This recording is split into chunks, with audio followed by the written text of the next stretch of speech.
Phase de draft, toujours sur le 8.3, donc on va devoir encore attendre un petit peu avant ce 8.4. Il arrive, il l'a annoncé, je sais plus. Et bah là il arrive la semaine prochaine en LCK, sachant qu'il est depuis hier en LCS-EU et ce soir en NA. Du coup les Kongdu vont gagner, bien sûr. Kongdu, Roach qui va block pour Sol le Varus, un Varus qui est un très bon pick en ce moment, pour le coup ça marche très bien. J'ai un moins pick face à Kalista, ceci dit, mais ça prend le push sur la lane, attention à la squishiness du perso. Bien sûr, il nous reste tout ce qui est Sejuani aussi disponible. Ouais, la CG est dispo, après on sait que le Skarner aussi est ultra plébiscité en Corée ces derniers temps. D'ailleurs Skarner qui actuellement a un win rate négatif, il a 47% je crois de win rate en Corée. Donc un pick qui reste une... Il y a souvent comme ça dans les méthodes des picks qui sont très importants en draft, qui sont ultra prioritaires et pourtant ils sont pas forcément gages de victoire. C'est le cas de Skarner, on va voir si les Kingzone peuvent en abuser. Parce que Skarner a des conditions de victoire assez particulières qui sont de jouer très agressif assez tôt pour être réellement efficace. Un Skarner qui n'est pas efficace en early a du mal à trouver son timing plus tard, étant donné qu'il y a beaucoup de QSS et du kiting possible. Du coup c'est un pick qui peut être fort mais qui ne peut pas être joué par tout le monde, je dirais. Les Kingzone pourraient le sortir, ce serait pas surprenant. Pour les équipes un peu plus faibles, malheureusement il tente parce qu'il va gêner les autres dans la jungle, mais si après le reste de la game n'est pas suffisamment bien maîtrisé, ça ne passe pas. En tout cas donc pick Ez, Azir et en face le Ryze et Skarner justement. Ouais, le Skarner du coup du côté de Ryze, les Kingzone qui ont assumé de laisser le pick Skarner au Kongdu Monsters. Edge sur son Ryze qui va devoir lutter quand même contre le Azir de BDD qui n'est pas forcément le plus petit Azir du monde. Non mais BDD c'est un petit joueur face à Edge. Moi tu vois aujourd'hui je suis pour les Kongdu. Ah mais tu peux hein. Je suis un Kongdu fan, voilà, un monster fanboy, vois ça comme tu veux. Mais les Kongdu, c'est le jour de leur rédemption Tech. C'est le jour où les Kongdu vont gagner. C'est le jour où ils vont faire plier le genou à Rascal. Sachant que ce n'est même pas Khan d'ailleurs, c'est Rascal, tiens. C'est vrai que c'est Rascal. Alors d'ailleurs Khan qui pour cette saison de Corée n'a pas perdu encore un seul BO. Puisque les seuls BO qui ont perdu les Kingzone c'est quand Khan ne jouait pas. Mais bon je pense que là du côté de des Kingzone se dit c'est un match qui est accessible, les Kongdu Monsters sont relativement bas dans le classement, on peut peut-être essayer de faire jouer Rascal. Ça permet aussi aux joueurs d'avoir un peu d'entraînement sur scène, de voir ce que ça donne un match compétitif en conditions réelles. D'ailleurs c'est les Freaks jeudi qui ont fait jouer Yukal sur la mid lane. Ils ont fait jouer Yukal sur la mid lane justement à la place de Kuro et ça a plutôt bien fonctionné. Attends, est-ce que c'était bien les Freaks? Oui c'était les Freaks hein, jeudi. Les Freaks ou les KT? Ah suis-je bête? Autant pour moi c'était les KT. J'ai inversé les deux BO, mais du coup Yukal qui a joué à la place de Pawn surtout. Et le playstyle est un peu différent, Yukal est plus dans l'agression vraiment, il ose aller chercher les moves avec son Azir, des choses comme ça, et ça fait deux playstyles différents, c'est intéressant de voir des joueurs complémentaires comme ça. Ouais c'est notamment ce que les SKT avaient à une époque entre EasyUn et Faker. Oui. C'est vrai que ça aide beaucoup pour les drafts, parce que les coachs peuvent du coup adapter à la fonction d'équipe, à la fois en termes de joueurs et à la fois en termes de... Oh là là Rascalu. Ou alors il est dans la jungle probablement plutôt pour Peanut, ça semblerait plus logique. Il est flex et c'est ça qui est beau. Après ceci là face à Skarner ça me paraît un bon choix, hein. Tu clear aussi vite, tu chases le scorpion jusqu'au bout et ton ultimate t'empêche d'être CC donc pourquoi pas. Après il faut se méfier du côté des Kingzone, c'est qu'on a absolument rien pour suivre en fait le Olaf et on sait qu'en général la réponse à Olaf c'est simplement le one shot avant que son équipe puisse le rejoindre, souvent sur un champion qui va beaucoup plus vite que le reste de l'équipe. C'est pour ça qu'on aime bien le mettre avec une Sivir par exemple, ça permet d'avoir une mobilité globale sur toute l'équipe qui permet d'aller suivre. On n'a pas de Galio, on n'a pas grand chose pour aller l'accompagner, il va falloir faire attention du côté de Peanut. Et la réponse des Kongdu du coup ce sera un Thresh en termes de support avec le Sion top lane. Sion qui reste maintenant un gros pick quasiment obligatoire. Ça deny complètement le Gnar. Et le Gnar comme il était très fort en ce moment, c'est plutôt adapté ma foi le Sion. Camille, ok Camille bon. Face à un Sion qui va stack max de HP, je dirais que tu es là pour attendre. Camille en fait est un de ces pics mécaniques je dirais, de la top lane, mais qui n'a pas du tout les autres forces des pics. Enfin, voilà, par rapport au brut de la top lane, ce que j'appelais les bruts de la top lane, ceux qui font très mal niveau 6. On va avoir tout ce qui est Garen, tout ce qui est Riven, tout ce qui peut être Darius et autres. Et tous ces personnages là sont très forts en 20 niveau 6 et s'ils commencent à snowball la game, ça va juste enchaîner non-stop. Une Camille c'est un peu différent parce qu'elle a un snowball qui est exponentiel. Du coup au début ça commence très doucement. Tu prends un kill sur la lane, ça t'assure pas de pouvoir en reprendre plein à la suite. C'est assez particulier comme playstyle parce que ton ultimate n'est pas du tout game breaker en 1v1. Et Camille a vraiment besoin de paliers de stuff pour être efficace. Et ça change beaucoup des autres picks du même genre qui ont un playstyle je dirais similaire. Et c'est justement d'ailleurs cette ultimate de la Camille qui fait qu'elle est beaucoup plus plébiscitée que d'autres dualistes de la top lane. On peut penser à ce que Jax pouvait être à une époque, même si maintenant il est passé dans la jungle. Fiora aussi par exemple qui est utilisé de temps en temps mais un peu moins parce que voilà, Fiora, Jax c'est des champions qui sont très forts en 1v1. Camille n'est que très fort en 1v1, effectivement l'ultimate est plus un outil de teamfight et ça permet d'avoir un speed pusher qui est un peu plus versatile. C'est vrai que ça devrait, je pense, beaucoup aider les Kingzone qui vont, à mon avis, chercher justement du teamfight. Je veux dire, on a du Olaf, on a du Azir, on a des champions qui sont là quand même pour essayer du teamfight au maximum. Et avec toujours cette duo lane de Prey et Gorilla qui va essayer de se positionner au maximum comme une duo lane dominante.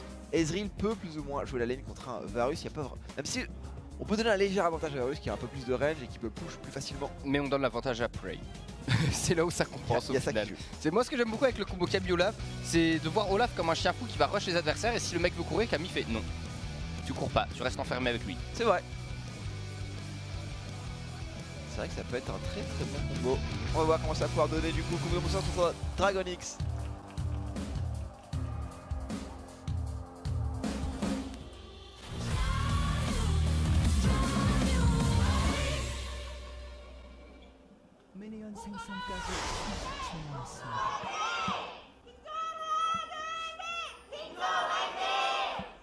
Les fightings sont lancés pour ce premier match de samedi matin Tech contre Kingzone Dragon X.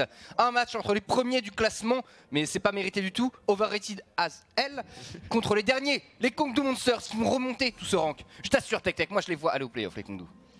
Ben écoute, pourquoi pas. Je sais pas si c'est mathématiquement encore possible pour eux. Il leur reste quoi? Il leur reste, je crois pas.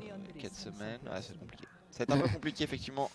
Les Kongdoo sont peut-être la seule équipe de Corée qu'on n'attend pas forcément tout là-haut, parce que c'est vrai que même les MVP ont su surprendre de grosses équipes.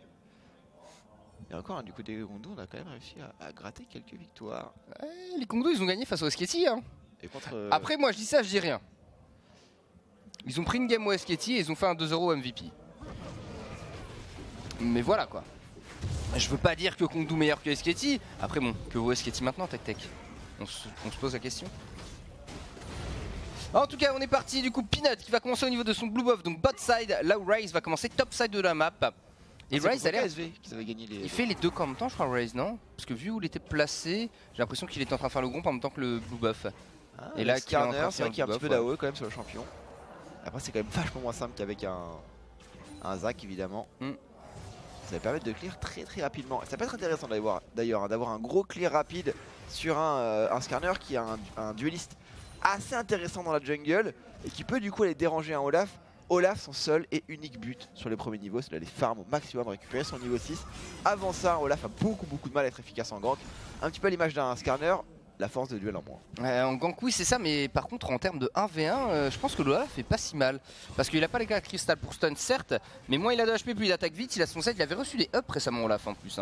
Il a reçu quelques ups et je pense qu'avec le spam de hache et autres, s'il a un coup buff, ça peut être compliqué pour Skarner et Raze devrait pas tenter d'aller titiller le Viking. Ouais ça va, c'est vrai il faut voir un petit peu dans quelles conditions est-ce que le duel peut se passer maintenant. C'est vrai que le stun de 1,5 secondes sur le Skarner, je pense peut l'aider dans la situation de 1v1 avant le niveau 6 du Olaf qui pourra du coup ignorer cette situation. Ça dépend aussi évidemment si on se bat dans un totem ou pas par exemple. Ouais. Beaucoup de choses qu'il va falloir prendre en compte. Oui c'est vrai que ça change énormément avec la vitesse d'attaque que gagne Skarner, c'est assez insane. En tout cas au niveau de la bot lane, attention Skarner qui va récupérer une carapateur, Secret qui va aller prendre l'information dans la jungle. On sait maintenant que Olaf a commencé bot side de la map étant donné qu'il n'y a pas le groupe, il n'y a rien. Et instantanément du coup forcément Roach recule sur sa lane. Il va laisser Rascal push, c'est très bien que Olaf a de grandes chances d'être au niveau de la top lane. Ça se confirme avec la minimap. On va pouvoir aller prendre un peu de vision du côté de Peanut et récupérer. Alors est-ce qu'il prend ce totem? Il va prendre le totem, c'est-à-dire qu'il va donner l'information? Non. Ça aurait été étonnant quand même de prendre ce totem. Ok, je me demandais s'il voulait faire un gank mid lane, pas du tout. Juste deny le bulbe. Petit deny, le back du coup, back des deux junglers a priori après ces golems. Je vois mal Raze rester sur la carte. Non, c'est back, ensuite il retourne jungle topside où il aura son comp, c'est loup. Mais de part et d'autre, en fait, l'information est prise. C'est-à-dire que Peanut a mis des wards qui verront Raze et on a Secret qui a mis des wards qui verront Peanut. Donc en fait, là, on est sur un statu quo qui ne va que se baser sur la domination potentielle des lanes de chaque joueur. Et pour le moment, en termes de domination, je mettrais un léger avantage au Azir sur la mid lane qui a un peu plus de range, même si Edge sort très bien dans son duel. Roach, on l'a vu, qui a été obligé de reculer, donc il va laisser le push à la Camille de Rascal pour le moment. Après c'est un Sion, il peut reprendre le push à peu près n'importe quel moment contre une Kami, c'est pas très compliqué. Et sur cette bot lane, écoute, j'ai l'impression qu'on reste dans la situation habituelle, c'est-à-dire un Varus un peu avancé d'ailleurs, peut-être qu'il serait trop avancé. Ce Varus, son sol qui va devoir faire la différence, peut-être. On va tout mettre sur Secret. Secret qui va prendre le stun, l'Ignite en plus, lui qui ne suffira pas, il sera First Blood à l'avantage des Kingzone. Dragon XL qui essaie de faire le plus de dégâts possible. Mais voilà, très belle intervention de la part de Peanut qui va écoute, prendre cette décision assez agressive d'aller partir sur la bot side de carte très vite et un grand avant même le niveau 6. Du côté du Olaf, on va abuser en fait de la du relatif manque de mobilité en fait à cette lane contre les Monsters. Ouais, avec un gros focus retresh, hein, comme ça on évite la possibilité d'avoir une lanterne pour que Sol s'échappe. Le point intéressant, c'est qu'il s'est basé sur la formation que lui ont donné ses mates, qui était tout simplement Sol et Secret ont pas reculé depuis très longtemps, donc ils ont pas de ward, donc tu peux aller dans le tribouche, il n'y aura pas d'information. Et ça c'est juste sur la vision des adversaires, un peu comme quand il y a une espèce de zoning de baron, c'est voilà, ça fait 3 minutes que les adversaires sont pas sortis de la base, donc ils n'ont forcément pas de vision Nashor. C'est un peu le même principe, sachant qu'en very early, hein, les wards jaunes, donc c'est 60 secondes la première que vous posez, ça augmente évidemment petit à petit, mais en early game, en calculant bien, ce genre de gank peut passer. Ouais, plutôt bien senti de la part des Kingzone très honnêtement. On va partir sur la top lane, un Sky qui peut plus vraiment, enfin qui peut pas encore plutôt, prendre des trades en frontal face à Roach. Et du côté de Peanut, on va continuer à clear tranquillement. L'avantage d'avoir fait ce gank au niveau de la botlane. D'ailleurs, il a pas fait son grand. Il a fait ses grands de jungle qui étaient revenus. Et Raze qui est complètement contrôlé. Très bonne vision de la part des Kingzone. Il pourra pas du tout trouver de chemin de gank. Pourtant, la position est bonne, hein, puisque là, on sait qu'on a un trash. Donc, c'est-à-dire que avec cet angle particulier, on peut vraiment facilement aller voilà, clear les Krug au moment où ils reviennent. Et être toujours à l'heure pour aller gank potentiellement sur la botlane. C'est un back de la part des Kingzone, il se méfie. Ouais, ils prennent pas de risque, mais normalement, enfin, Raze doit se douter qu'il y a noir d'ici. On a vu justement Peanut avancer jusque là tout à l'heure sans pouvoir attraper Sol. Prise d'information normalement, l'information est censée être connue, du moins du côté des Kongdou. Ceci dit, bon, il est au moins, enfin synchro sous ses Krug, même pas parce qu'il arrive un petit peu avant. Il aura ensuite toute sa jungle topside à récupérer. Il y a les deux blue buffs respectifs qui vont repop. Oh, Raze il perd tellement de temps, et pourtant il est toujours devant en farm par rapport à Peanut, mais il n'a pas d'assist. Ouais, il a eu pu clear un peu plus effectivement. Je pense que honnêtement il peut. En gros il y a deux wards positionnés seulement. Quand le Olaf va comme ça, c'est soit il la met dans le buisson où il l'a mis, soit il la met au niveau des Krug. C'est les deux wards possibles. Et l'endroit où était positionné Raze, c'est-à-dire le long de la paroi, il ne pouvait pas être vu par la ward qui était potentiellement du côté des Krug. Et je pense qu'il a mis son sweeper plus tard en se disant si malgré ces positions là ils sont capables du côté des Kingzone d'anticiper, de pas trop s'avancer alors qu'on est censé leur donner un peu d'avantage. Il a dû se douter qu'il y avait la ward ici. C'est toujours un petit peu de la divination de cette manière la jungle. Ils vont lire dans des boules de cristal. Attention à l'arrivée de Raze près de la mid lane. BDD, bon il a sa cleanse mais face à un empalement ça ne sert pas à grand chose bien sûr. Et on récupère, on veut essayer d'avoir la vision sur la jungle topside étant donné que le red buff de Peanut va bientôt repop, il est jaune donc moins de 20 secondes. On essaie de se dire que s'il passe par là on le verra, mais voilà Peanut est complètement à l'opposé. Il est sur la jungle bot side, sur celle de Raze, pas du tout dans la sienne. Raze, alors est-ce qu'il va arriver à temps d'ailleurs? Raze va se diriger vers son red buff, on va devoir croiser les deux junglers, mais là avantage Kingzone avec Swazir qui peut push, pas du tout possible de le caler du côté de Edge. Et Raze en plus qui va prendre le temps de clear cette ward. Oh, il va se la ward. C'est dommage. C'est dommage, Raze qui perd un peu de temps, qui en plus est contrôlé. Quel travail de vision de la part de Peanut tout autour de ce red buff. C'est beau, c'est qu'en fait c'est un bait à la ward, parce que Raze le temps qu'il perd sur cette ward, il a pas l'info sur Peanut. Qui se décale juste hors de la zone. Bref, actuellement Peanut ici nous donne une leçon de jungle tout simplement. Voilà, et tous ceux qui se posaient la question comment gérer un Skarner, parce que c'est vrai que c'est un pick qui est quand même très dominant dans la jungle, et bien voilà, en Corée il y a beaucoup de réponses pour ce genre de situation. Et les Kingzone vous en offrent une nouvelle avec ce Olaf, qu'on n'avait pas vraiment vu. Non, la dernière fois c'était écrit, il avait été joué au Spring Summer 2017, c'était par Malrang contre je sais plus qui. Mais ils avaient mis l'info tout à l'heure là. Ce grand kill est bien. Ce grand kill est vraiment intéressant. Il va falloir trouver. Alors on remarque qu'on peut aller trouver Gorilla. Gorilla n'est pas encore niveau 6. Ouais, potentiellement le flash in directement. Ce sera sur le Ezreal. Est-ce qu'on peut aller chercher en plus le grab? Malheureusement non. Le hic fait la différence. Va aller frapper justement Gorilla avec la lanterne en plus pour le ramener. Malheureusement c'était un poil trop tard. ça s'est pas joué à grand chose quand même. Hein. La lanterne ça marche très bien avec Skarner, ça marche bien, sauf que là le Alistar a été lâché en plein milieu. Tout simplement, du coup t'as le Skarner qui n'est plus à portée pour taper, ni pour remettre de stun ou quoi que ce soit. Et si c'est mal exécuté, bah ça pose plus de problèmes qu'autre chose. Du côté des Kingzone, on a à peine utilisé le heal. Voilà. Ouais, je pense qu'ils sont fait surprendre par le transfert arcanique de Prey qui réagit quand même très bien. Parce que sur le flash chaîne de corruption, c'est pas forcément évident d'avoir le réflexe. Et du coup, ça a un petit peu perturbé les Kongdu qui pensaient vraiment pouvoir tout mettre sur le Ezreal. Malheureusement, on doit devoir se. Oh là. Le Olaf qui force sa ultimate pour pas se prendre les contrôles de Roach. Et on va pouvoir défendre ce blue buff. Ça aura quand même forcé 2 ultimates assez importants du côté des Kongdu. Bah ouais, là au Peanut maintenant, bon. Certes, il a plus son Ragnarok, mais c'est pas grave, il a toute sa jungle box side. On fait le back. Et on va pouvoir s'amuser ensuite. D'ailleurs, on n'a pas fait de points sur Keystone, hein, mais c'est optimisation glaciale sur Roach avec le Sion, ce qui est pris régulièrement. Double prédateur pour les 2 junglers. Bon, après le reste est assez classique. Hein. Aerie mid lane d'un côté et Spellbook de l'autre. Fleet Footwork pour un carrière et Klepto pour l'autre, je vous laisse deviner lesquels. Et Aftershock sur les 2 supports. C'est pour ça d'ailleurs, effectivement, sur le Thresh. On a un peu de tout sur Thresh et un support qui peut vraiment se permettre d'avoir plusieurs Keystones. Ouais, bon, Thresh de base ça fait tout en fait. J'ai même vu des Thresh points de l'immortel, sur de stacker des points de vie. Il est considéré comme un range, je pense, Thresh dans ces conditions là. Ah, je sais pas. Oui, bah ça doit être comme pour le Targon. Si le Targon proc pas, il doit être considéré comme un range, du coup il stack un peu moins. Mais en même temps, comme il peut taper plus souvent vu qu'il a 485 de range, ça va, ça peut être intéressant. En général, les attaques de Thresh utilisent quand même pas mal en phase de lane. Oh. Voilà, faut le contrôler quand même. On va essayer de cancel la lanterne jusqu'au bout. Il va pouvoir la prendre a priori. Très bon temporisation de la part de Raze. Par contre, on va protéger le son du côté de Secret. On va ramener dans la box. PDD, la partition impériale directement va tuer Raze. Secret qui va pouvoir s'échapper avec le bulbe, mais voilà. Du côté des Kingzone, on ne se laisse pas battre. On sait que les Kongdu sont des adversaires redoutables. Et les Kongdu vont gagner au final cette game. J'avais annoncé tout à l'heure. Il laisse juste un peu d'espoir au Kingzone. Et là pour le coup c'est pas mal d'espoir qui est laissé. Et pourtant regardez comme c'est bien géré hein, parce que Raze se précipite pas, c'est très bien que l'Alistar va atomiser. Du coup il temporise pour récupérer cette lanterne. Le fly de Secret, on va projeter BDD dans la box. Malheureusement derrière c'est le flash de BDD qui va permettre de détruire cette action. C'est un 2v3 honnêtement qui a été plutôt bien géré par les Kongdu. En tout cas ils ont fait tout ce qu'ils pouvaient à mon avis. Ouais, malheureusement c'est dur de faire face au Kingzone. Ils ne sont pas premiers de la Corée pour rien. D'ailleurs n'oubliez pas, vous pourrez sans doute voir le Kingzone hein, au MSI en mai. Sur Rascal ici qui prend quand même beaucoup de dégâts face à un Sion. Il est parti avec le Tiamat, ce qui fait un bon contrôle de lane quand même pour la Camille. Et face à un Sion tu as besoin. Ouais. Span est tellement sous ta tour que même si le Sion ne te tape pas, ta tour se fait gratter par les creeps petit à petit. Ouais, pour le coup Rascal a un petit peu de mal pour le moment. Puis il y a aussi le timing évidemment, Gloire du Juste, on a vu un Roach qui peut se permettre d'aller chasser la Camille loin des sbires.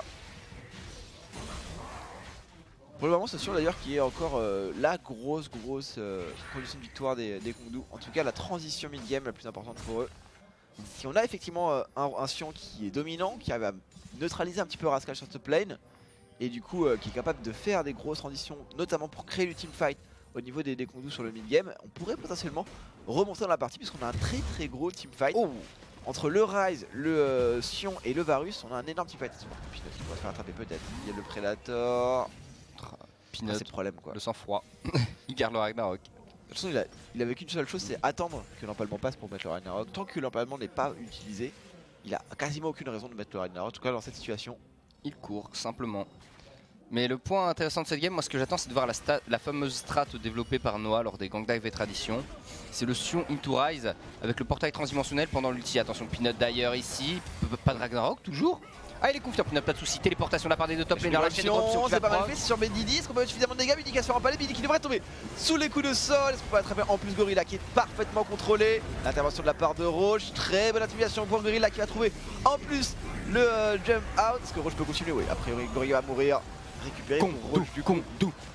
Juste sur le timing on leur dit qu'ils ont un très gros mid-game. Et voilà, je pense que Sol, est-ce qu'il a récupéré sa Guildu? J'ai pas l'impression qu'elle soit stack. Non, pas, il me semble qu'il a pas encore. Hein. Il a tous les items mais il manque encore la recette, me semble-t-il. En tout cas, téléportation de Rascal qui aurait été une utilité douteuse, un petit peu effectivement. Mais une Camille à ce moment de la partie n'est pas faite pour être efficace. Voilà, Non. c'est peut pas se faire. le pic n'est pas là pour ça et dans ces conditions-là, Roach par contre, quant à lui avec son assaut inarrêtable, est bien plus utile. On va revoir ce move. Pourtant, il y a beaucoup de choses de raté. Peanut qui attend longtemps, mais le problème c'est que c'est pas Peanut qui se fait catch. Ça va être BDD et BDD n'a même pas le temps de faire sa partie impériale. Il est complètement contrôlé. Pour le coup, l'empalement sur très longtemps avec les coussins qui étaient dessus. Pourtant, Gorilla fait tout ce dont il pouvait. Hein. Tout ce qu'il pouvait faire. Oh, Peanut qui a récupéré ce red buff encore une fois. Raze qui est un petit peu dérangé.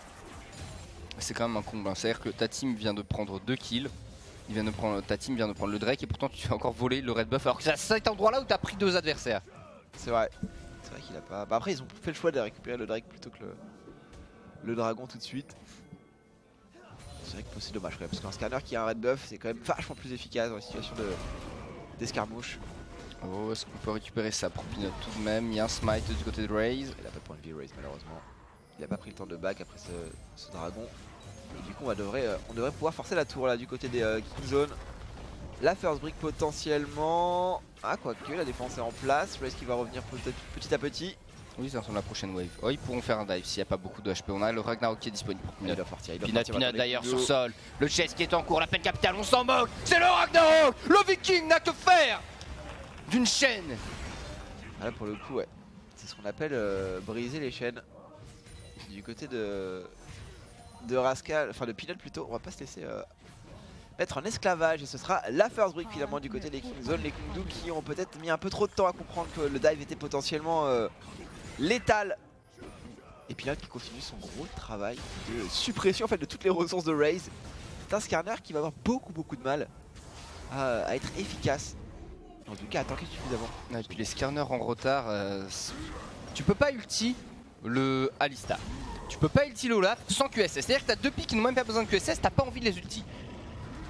Tu peux potentiellement ulti Azir s'il est à portée et ulti S s'ils sont à portée. Sauf que les deux ont des dashs. Jusqu'à présent, on a réussi à synchroniser notamment l'ultimate de Sol avec l'empalement du scanner. Ce qui est vrai que c'est une solution qui peut fonctionner. On a en plus évidemment la gloire du juste de Roche qui peut participer aussi au fait d'aller attraper les joueurs King Zone à distance. Mais c'est vrai que plus on va avancer dans la partie et plus Azir pardon, va se permettre de rester beaucoup plus loin. Ce sera beaucoup plus difficile à accéder. Et on l'a vu du côté du Ezreal, bah, tu peux mettre le dash même quand tu commencé à te contrôler justement. Il finira par avoir une QSS je pense. Attention, le portail transdimensionnel ici de la part de Edge. Gorilla qui va être prêt à partir, on a toujours la volonté de faire. Ah, on vient l'utiliser Gorilla qui devrait mourir ici. Il y a tout le contrôle malheureusement sur Gorilla, malgré effectivement la volonté de faire, il devrait tomber. Ce sera Secret malheureusement qui va prendre ce kill. Est-ce que Peanut peut aller chercher un chase potentiellement pour punir et venger son support? Ça pourrait être potentiellement fait, non. La protection de la part de Raze. Tout ce temps par contre c'est du push. Le heal de la part de Sol pour essayer de sauver Secret. Du côté de Peanut et de Prey, on va essayer de cancel les backs tout simplement évidemment. Rascal et BDD font le boulot pendant ce temps-là. On tape les tours, on les gratte légèrement, on veut récupérer des goals globaux, pardon. C'est vrai que honnêtement les King Zone réagissent très bien. Pourtant les agressions Kung Du sont efficaces, ils arrivent à récupérer des kills, mais il y a toujours un moyen du côté des King Zone bien de mettre de la pression ailleurs sur la carte. C'est juste leur position sur la carte, leur gestion des waves de creep qui fait la différence. À partir du moment où les King Du récupèrent un kill, et bien ils perdent une tour, peut-être même 2 parce que sur la mid lane on a quand même trouvé quelques dégâts du côté de BDD. Il va falloir se méfier, sur le long terme c'est pas du tout à l'avantage des Kung Du Monsters ce genre de trade. Bah, sachant que la compo des Kung Du, alors en late Rascal va pouvoir s'occuper de Roche sans trop de soucis. Hein. Voilà, une fois que Camille a beaucoup de CDR et beaucoup de dégâts, ça peut gérer le Sion. C'est pas un match-up agréable, mais ça se fait. Dans la jungle, bah, le Olaf va être ultra utile, normalement sans trop de soucis, étant donné que du côté de Edge et de Sol, on n'a pas de kiting possible. Enfin, pas de mécanique de dash ou autre. Hein. Ça va être si Olaf court, bah, on court aussi. Du coup, ça va commencer à poser problème au Kung Du. Rai, c'est bien en late. Maintenant c'est mid-range à peu près hein, au même titre que Varus. Et si t'es à cet endroit là, globalement tu peux te faire pilonner par Prey BDD pendant que Peanut vient te shred. Ça va être un gros problème c'est sûr. On va voir du coup le duel entre Rascal et Roche. Rascal qui semble prendre le meilleur pour le moment avec l'ultimate en plus. L'ultimate de Mextech c'est un petit peu précipité. Roche qui a pas probablement ultimate pour s'enfuir. Le stun juste au bon moment cet ultimate pour cancel le stun. Il s'est pas placé devant Rascal. Mais il a pas pu en fait, il voulait essayer de trouver le stun et ouais non mais en fait il avait moyen une fois qu'il a vu le début d'animation de flash devant s'il le souhaitait. Et il s'est dit que c'était pas rentable en tout cas, enfin d'utiliser le flash pour ça. il a complètement raison, qu'on soit d'accord. Voilà, simplement sur le timing de Trinité, on sent déjà que Rascal commence à prendre le meilleur face à un Roach qui lui eh bien, a plutôt tendance à partir sur un stuff plus orienté sur du teamfight. Avec cette Warmog là qui est en train d'être mise en place. Warmog qui a pour but évidemment d'absorber le maximum de poke proposé par les Kingzones. Parce que c'est vrai qu'entre le Azir et le Ezreal, il va falloir absorber une partie des dégâts. Ouais, t'as envie généralement d'avoir 2 Warmog dans ta team. Donc pouvoir faire les swaps entre les joueurs qui vont récupérer ça, qui vont encaisser en tout cas tout ça. Le héros de la faille, engagé par les Kingzone Dragonix. Sacré nom d'équipe d'ailleurs, c'est rigolo. Mais ce héros de la faille qui peut pas être contesté, il permettra de débloquer normalement une T2 mid lane. La T1 top, vu qu'après ils vont jouer autour de mid top normalement pour le Baron Nashor, est-ce qu'ils veulent vraiment l'utiliser pour ça? Sachant que c'est une tour qui finira par être grattée par les Kingzone. Là où la T2 mid peut être un petit peu plus compliquée à attraper. Ouais, la T2 mid après elle a été un petit peu grattée mais pas forcément suffisant, je pense. Après ce serait quand même pas mal de libérer notamment l'espace de la top lane. Parce que ça limite un petit peu les mouvements potentiels des Kingzone avec leur duo lane. Tant que cette tour est en place, voilà les Kongdu qui peuvent défendre. Secret est sûr qu'ils sont positionnés. Malgré le poke de Prey. Ce héros de la faille qui ouais, comme tu disais a deux utilités principales. La mid lane pour libérer cette tour qui est pas forcément évidente à prendre. Ou alors forcer quelque chose sur la top lane. Et c'est le deuxième dragon des vents qui va être commencé premier pour les Kingzone. Bon, on n'est pas sur les dragons que les teams vont le plus rechercher d'ailleurs. Mais en tout cas, c'est toujours un objectif neutre à gratter. Dragon des vents avec un Olaf, ça peut quand même créer des situations d'engage qui peuvent être assez intéressantes. Olaf, prédateur, gloire du jus, dragon des vents. Ça fait un mec qui court vachement vite quand même. Ça commence à aller vite, ouais. Ça commence à aller très vite cet engage de Peanut. Même si évidemment c'est toujours la même chose. Il faut se méfier et ne pas se retrouver isolé par rapport à son équipe. C'est d'ailleurs la raison pour laquelle à une époque Zyra était récupérée en support contre les Olaf. Puisque ça permettait de créer une espèce de grosse zone de non-droit où il était forcé à Ragnarok. Là je pense Peanut, il va devoir utiliser le Ragnarok. Du coup on va économiser l'empalement du côté de Raid. Ça c'est un très bon catch de la part du support des Kongdu. Secret qui fait la différence, à voir maintenant si on peut en abuser. On a la formation, plus de Ragnarok sur le Olaf. Ça veut dire avant tout aucune capacité pour les Kingzone d'absorber, en tout cas beaucoup moins de capacité d'absorber l'empalement du Skarner. C'est ça, c'est un Olaf qui ne veut pas aller faire la bagarre là. Dans ces moments là, il est beaucoup trop sensible. Un Olaf qui se fait cesser d'un Olaf beaucoup moins utile pour le coup. Niveau stuff, on en est où? Bon, Liandry, Nashortooth du côté de BD, ok, on a la QSS maintenant pour Prey, sachant qu'il a Trinité Muramana, donc pas de soucis. Donc ça fait un personnage de moins que tu peux pas ulti. Il reste que BD qui manque une QSS potentiellement, sachant que normalement Rascal avec son grappin peut s'éloigner assez facilement, il a l'ultimate pour gérer ça. Bon, c'est Rascal en fait, faut pas oublier que l'ultimate, si à tout hasard le Skarner est proche de ses alliés, il suffit de mettre l'ulti sur un allié, ça va repousser le Skarner en plus. C'est vrai. C'est une des fonctionnalités de l'ulti de Camille qu'on oublie un peu, mais la cible qui est isolée, bah, toutes les autres sont repoussées complètement à l'extérieur. Et tu peux comme ça repositionner des gens.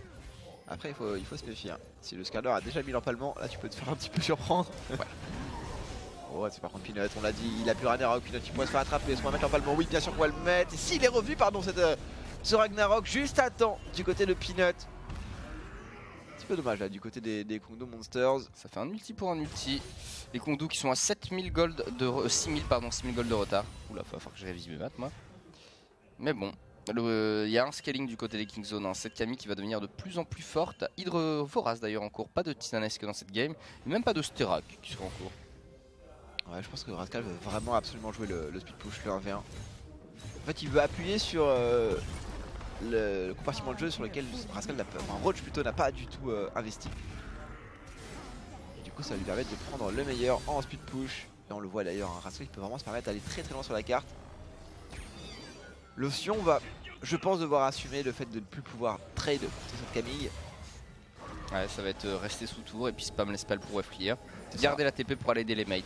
Là où Rascal, comme à chaque fois il va prendre le push, il pourra décaler avant pour aider ses mates sans devoir utiliser la TP. Donc en théorie du côté Kingzone, on a cet avantage là de mobilité qui devrait permettre de gratter un summoner spell adverse. Ensuite il faudra mettre Edge face à Rascal jusqu'à ce que ce dernier n'ait plus de TP non plus, et ensuite seulement les Kingzone pourront essayer d'aller faire autre chose. Le héros de la faille mis sur la mid lane, bah voilà. C'est la fameuse T2 mid qui sera débloquée avec. Bon, on a pris la T1 top lane, donc effectivement on n'a plus grand chose d'autre à prendre. Et voilà, ça sera récupéré. Alors est-ce qu'on peut en plus mettre un coup de tête sur la T1. Peut-être balayette manchette. La T3, c'est bon. Quelques dégâts positionnés, après les T3 ça régène un petit peu. C'est un peu moins grave. Mais les Kingzone qui vont forcer les Kundu Monsters à jouer dans leur base. Il ne reste plus qu'une tour extérieure, c'est la T2 top lane qui devrait potentiellement être agressée maintenant par les Kingzone. C'est méthodique les Kingzone, ça avance vraiment tranquillement. On sait que les persos scale donc on force pas de move. Synthé Mercuriel tiens d'ailleurs du côté de Prey qui est un item qui est généralement fini assez tard mais là il veut rentabiliser ce slot. C'est plutôt amusant. Côté Kongdu en fait on attend le power spike du Ryze qui aura son Archangel. Tant qu'il n'a pas l'Archangel, parce que là on a Ginzu plus Witsen du côté de Sol donc on est bien. Mais sans Archangel, bien il y a 2 items dont la mana n'est pas rentabilisée. C'est vrai que pour le moment effectivement Edge n'est pas encore une menace. Il peut apporter quelques contrôles, il a des dégâts qui de base qui sont quand même assez intéressants mais c'est pas tout à fait une menace. Et d'ailleurs Ryze qui a subi quelques modifications notamment sur le 8.4. Le fait que l'Archange soit maintenant quasiment un must-have, ça rend les Ryze beaucoup plus forts et du coup pour compenser ça, il y aura des nerfs à venir, notamment sur le wave clear du Ryze. Mais il y a Frogun qui avait mis aussi un tweet disant que avec l'Archangel, Anivia est super cool à jouer. Oui, parce que tu peux build Anivia avec de la CDR dedans. Et ouais, et ça c'est bien. Et ça c'est assez fou. Ça va être le renouveau. Bon le truc c'est que Anivia faut le temps que ça stack normalement, que ce soit séculaire, Archangel etc. Et à ce moment là t'as un Baron Nashor qui est fusionné avec Sangoku limite qui peut pop. Ce qui peut être compliqué. Oui. Mais le jeu va beaucoup évoluer et ça c'est quelque chose d'extrêmement plaisant. Bah j'avoue que si on voit les Anivia... Bon alors... Faut se méfier. Anivia c'est rigolo, on va dire c'est chouette de jour et puis après au bout si on a que ça, bon ça va être de la défense de T3 en permanence. Là ça veut dire que Frogun va être pris en Corée maintenant je pense, pas le choix. Il y a moyen hein. Il est encore en plus. Bah écoute, où il est rentré. En théorie il est en Corée, après il y a un moment où il a mis des tweets comme quoi il jouait sur le serveur Europe. Donc je sais pas, il a peut-être pris des vacances, aucune idée. Mais bon, c'est vrai que Anivia c'est un pick qui est plaisant à voir. Enfin je trouve qu'en termes de beaux jeux ça se pose là, avec de super walls qui peuvent cancel les dash et autres. Il y a la mécanique intéressante, on verra bien. Et le retour de Cassio aussi potentiellement. Ah oui. Même si le nerf sur les sorts ciblés, enfin la modification sur les sorts ciblés, il avait un petit peu dérangé pour cette trade niveau 2. C'est vrai qu'avec le nouveau Abyssal. Oh le flash de Ryze ici. Il est tout seul. Malheureusement Bididi, est-ce qu'il faut sortir? Ouais, il a plus de chance. Bididi ils sont à 5v1 là. Évidemment Rascal pensant il va en profiter pour aller gratter la T3 au niveau de la bot lane, faire perdre quelques HP, les procs de Trinité. C'est un lâcheur ça pour les Kongdu malgré tout. Ouais mais s'il perd 2 inhibiteurs est-ce que ça vaut vraiment le coup? Je pense qu'on peut le faire suffisamment rapidement. On a la Ginzu du côté de Sol, Gorilla qui va essayer de faire un petit peu l'entremetteur et déranger la fête. Est-ce qu'on peut aller suffisamment vite? Regardez comme ça tombe vite quand même, plus 4 points qu'il a du côté du Nashor. Le Nexus qui devrait tomber, enfin le Peanut Ryze a été laissé à l'abandon. On a oublié le Skarner. Oh non. Prey il s'est fait attraper. Mais pendant ce temps là Rascal finit la game bien sûr. Après il a cancel le back pour le coup, même si c'était au prix de sa vie. Est-ce que Roche peut faire la différence? Peut-être défendre la tour. Rascal qui va trouver le disengage. Oh là là, c'est catastrophique pour les Kongdu qui devaient gagner cette game. Le gars était bon, Peanut qui vient déranger complètement les plans. Genre, salut, je suis Brolab. Ils auraient pu se retourner à 5v4, au moins le tenter. Mais... Enfin, quoi qu'ils se retourner sur un Olaf, tu me diras, il vient, il fait R et puis c'est soit du loud smite, soit pas quoi. Il smite à 19 points de vie, Ryze. Et là, je pense que tu t'en veux. Ça joue à pas grand chose et du coup, c'est les smites de Peanut qui fait la différence. Non, non, non. Bon bah on peut enterrer les Kongdu je crois. Je pense que ça va être la game là. On est sur le timing fort des Kingzone. Moi j'avais la croix-avance hein, jusqu'à maintenant. Bah honnêtement le pick-up sur Bididi pouvait totalement changer la partie. Ouais non c'était pas mal mais là non. Là non, là c'est plus possible, ça me semble un petit peu compromis. Quatrième item encore du côté de Prey avec ce Bilgewater Cutlass. Quatrième aussi du côté de BDZ avec cette baguette explosive. On a le Sterak hein, pour Rascal. Bref, là du côté des Kingzone, on peut juste avancer avec le Baron Nashor. Il y a une grosse wave au niveau de la top lane. Et on va pouvoir raser la base des Kongdu Monsters. C'est une base qui devrait effectivement mettre un peu de...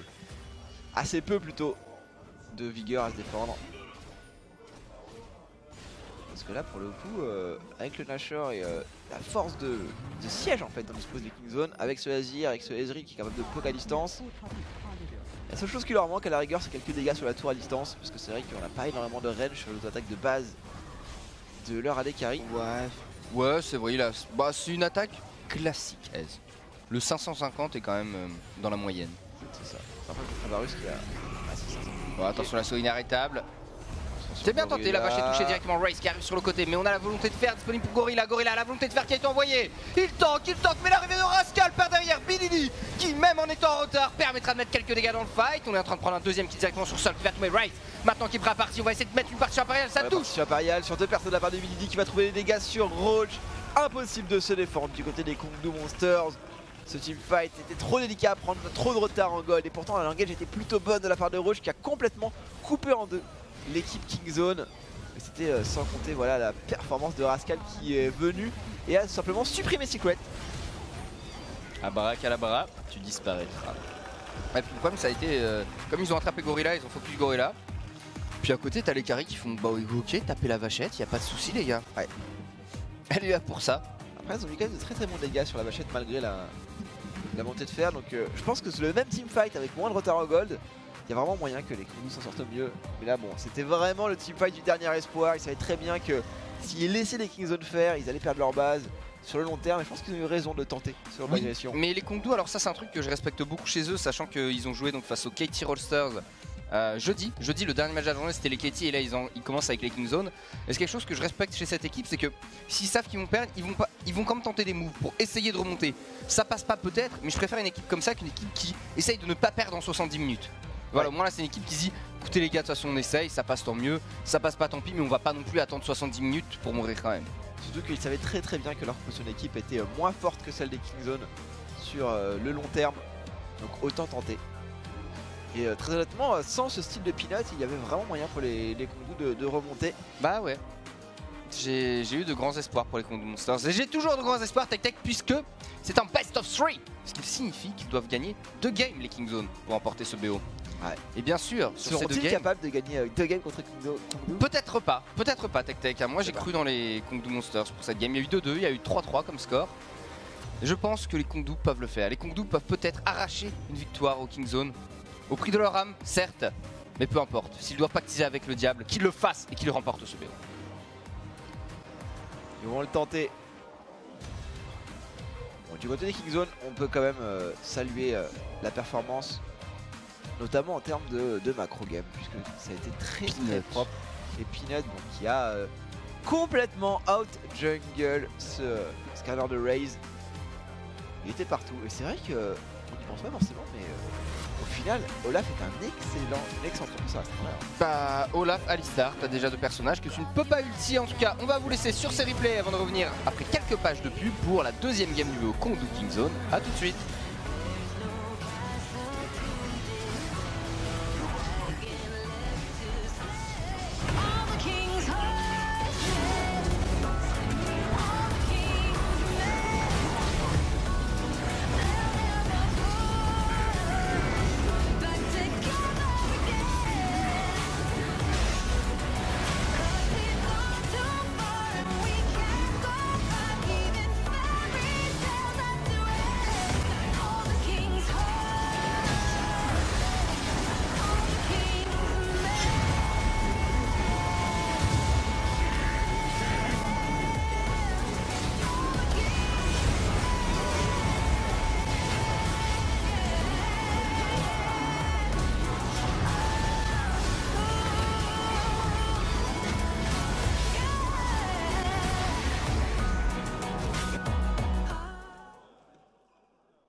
L'heure est grave. 2018 serait une année extrêmement sombre selon de nombreux rapports scientifiques. Guerre, éruption volcanique, famine, destruction massive, les LCS NA, champion du monde, Faker qui prend sa retraite, Timo, partout, top, jungle, support, mid, partout, absolument partout, des games avec 10 Timo, c'est ce qui vous attend. Noix qui monte gold, Zaboutine coach d'une équipe LCS. Mais pour éviter tout ça, il existe encore une solution. Il n'est pas trop tard. Abonnez-vous. Abonnez-vous. Soyez responsables. Abonnez-vous. Sauvez un chaton.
pour cette deuxième game entre les puissants, les grands Kongdoo Monsters face aux Kingzone Dragon X. Première game remportée tout simplement grâce à la modestie des Kongdoo par les Kingzone. Voilà, ils leur ont laissé la victoire. C'était une game qui s'est déroulée assez rapidement tout de même, hein, bien dominée par les Kingzone du début à la fin en termes de macro game notamment. Et la très bonne réponse au Skarner, le combo Olaf Alistar, deux personnages qui n'ont guère besoin de QSS. Ouais, et le Alistar mené par Peanut d'une main de maître qui honnêtement a complètement counter jungle raise et qui a même pu, le seul moment où les Kongdoo ont pu un petit peu revenir après un pick-up sur midi et récupérer son Nashor, aller subtiliser ce Nashor au nez et à la barbe des Kongdoo et du coup, et bien tout simplement finir cette game. Bah c'est ça, mais après c'est le problème, c'est la plupart des junglers, tu peux te dire, bah on lâche le Nashor, on focus le jungler, on focus la team adverse. Et on a peut-être moyen de pas faire le 50-50. Sauf que Olaf, vu qu'il ignore les CC, tu peux pas te dire bah on laisse le Nash, il va courir vers le Nash, il va le finir à ta place. Ce qui est un petit peu compliqué. Donc c'est vrai que c'est pour les endroits comme ça. Peanut 2-0-6 qui a fait une superbe game. Et il a joué avec un stuff similaire au Skarner, un prédateur, etc. Ah, il avait tout pour courir vite par contre. La célérité et le truc qui fait courir plus vite dans la rivière dont j'ai oublié le nom, pardonnez-moi. Le long du coup. Et 6ème point de Peanut avec ce premier gang, très bien senti d'ailleurs, ce premier gang sur un timing un peu à contre-temps vis-à-vis du respawn des buffs. Voilà. Et c'est là c'est le moment où tu te dis bah tu peux pas le lâcher smite de raise à 19 points de vie et c'est celui du coup de Peanut qui fait la différence. Enfin c'est vraiment des 50-50. Regardez ce teamfight de la part des Kongdoo qui sont... En soi le teamfight n'est pas mauvais parce qu'ils arrivent vraiment à être très groupés alors que les Kingzone sont complètement éclatés. Malheureusement c'est sans compter l'avance au gold et Rascal qui est capable de complètement détruire Secret instantanément. Le problème c'est que t'as les Kingzone qui sont du coup éclatés comme tu disais, mais où il y a 3 carries qui sont touchés par personne et qui sont des menaces à 3 endroits différents. Ce qui est peut-être encore pire. Oh on change qui? On change Raze? Ok, bon bah changez Raze si vous le souhaitez, ma foi, pour mettre Ujun. Alors Ujun m'avait jamais convaincu sur aucune de ses games. Dans Raze j'ai jamais fait des trucs sympas. Je pense quand même qu'il faut tenter quelque chose face à Peanut et que changer de jungler face à un jungler qui a peut-être pu un peu moins étudier, c'est pas une mauvaise idée et que voilà, les Kongdoo, de toute façon vous allez voir, c'est une équipe qui, même si elle est derrière du classement, ne perd jamais sans combattre. Et ça j'aime beaucoup. C'est vrai pour le coup Yujum, on l'a vu hein, dans ses pics d'ailleurs. Il a quand même plutôt tendance à être... le respect des Kongdoo Monsters. Ils sont obligés de mettre Cannes s'ils veulent gagner. Ça tu vois, ça c'est un aveu de faiblesse de la part des Kingzone. Ils savent que les Kongdoo... Je crois que c'est pour les stats, ils veulent absolument que ce soit Kane qui ait 100% des victoires des équipes. Et voilà, ils remettent Cuz, parce que c'est avec Cuz qu'ils savent très bien performer avec Cannes. Le combo Cannes-Cuz. Because Cannes. Ah ouais, effectivement, on va essayer de changer un petit peu les joueurs, ça permet aussi de faire tourner. Puis après tout, Peanut n'a eu qu'un MVP, alors pourquoi est-ce qu'il ferait la game suivante? Bah c'est ça, je trouve ça un petit peu... C'est important pour les joueurs. Je pense que ce que veulent faire les Kingzone là, c'est d'avoir leurs entre guillemets jeunes joueurs, donc Cuz et Rascal qui jouent chacun. C'est peut-être plus compliqué de les avoir tous les deux en simultané et du coup d'avoir plus d'un tiers de l'équipe qui est des joueurs avec moins d'expérience. Et du coup bah, on switch un petit peu. Non mais c'est bien, il y a eu beaucoup de swaps comme ça chez les SK2 on a toujours un peu mais moins. On a les KT qui ont fait rentrer, on le rappelle, hein, sur la mid lane le petit Yukal jeudi. Et voilà, là côté Kingzone on fait un peu la même chose. C'est bien de former des gens, c'est bien de former de nouveaux joueurs parce que bah, tu sais jamais qui va partir. Et de toute façon ça permet aussi de changer de stratégie en tout cas. Nous voici dans cette phase de draft. On rappelle que c'est sur le patch 8.3 donc vous ne verrez pas de spam bannière de commandement en LCK pour le moment jusqu'à la semaine prochaine. Et la semaine prochaine il va falloir eh bien, économiser des intégrateurs de sbires. Il semblerait que ce soit la solution la plus efficace contre ce spam bannière de commandement. Alors le Galio qui sera ban, pas de Varus cette fois-ci du côté de Sol, pas de Zoé non plus, un peu plus classique dans les bans. Le Azir, on attend de voir si Kalista ou Ezreal vont être écartés. Bah, il reste Séjur, Ryze aussi. Les Séjur ils sont pas mal, Skarner qui peut être aussi un first pick hein, pour que sans trop de soucis. Et moi j'ai une strat face au bannière de commandement, tu joues full AD, comme ça tu peux quand même clear. Hey. C'est vrai. C'est les AP qui ont du mal à clear les sbires bannière de commandement, si tu joues full AD y'a pas de soucis. T'auras du mal à clear les joueurs mais pas les sbires. Il y a pas beaucoup de joueurs. Il y a Sivir quoi qui a beaucoup de wave clear physique. Bah non mais de toute façon en fait la bannière de commandement ça réduit les dégâts magiques mais ça réduit pas les dégâts physiques en soi. Donc si t'es full AD tu pourras quand même tabasser les sbires vite. Oui mais bon il a quand même pas mal de range quoi. C'est pas grave, tu cours dessus.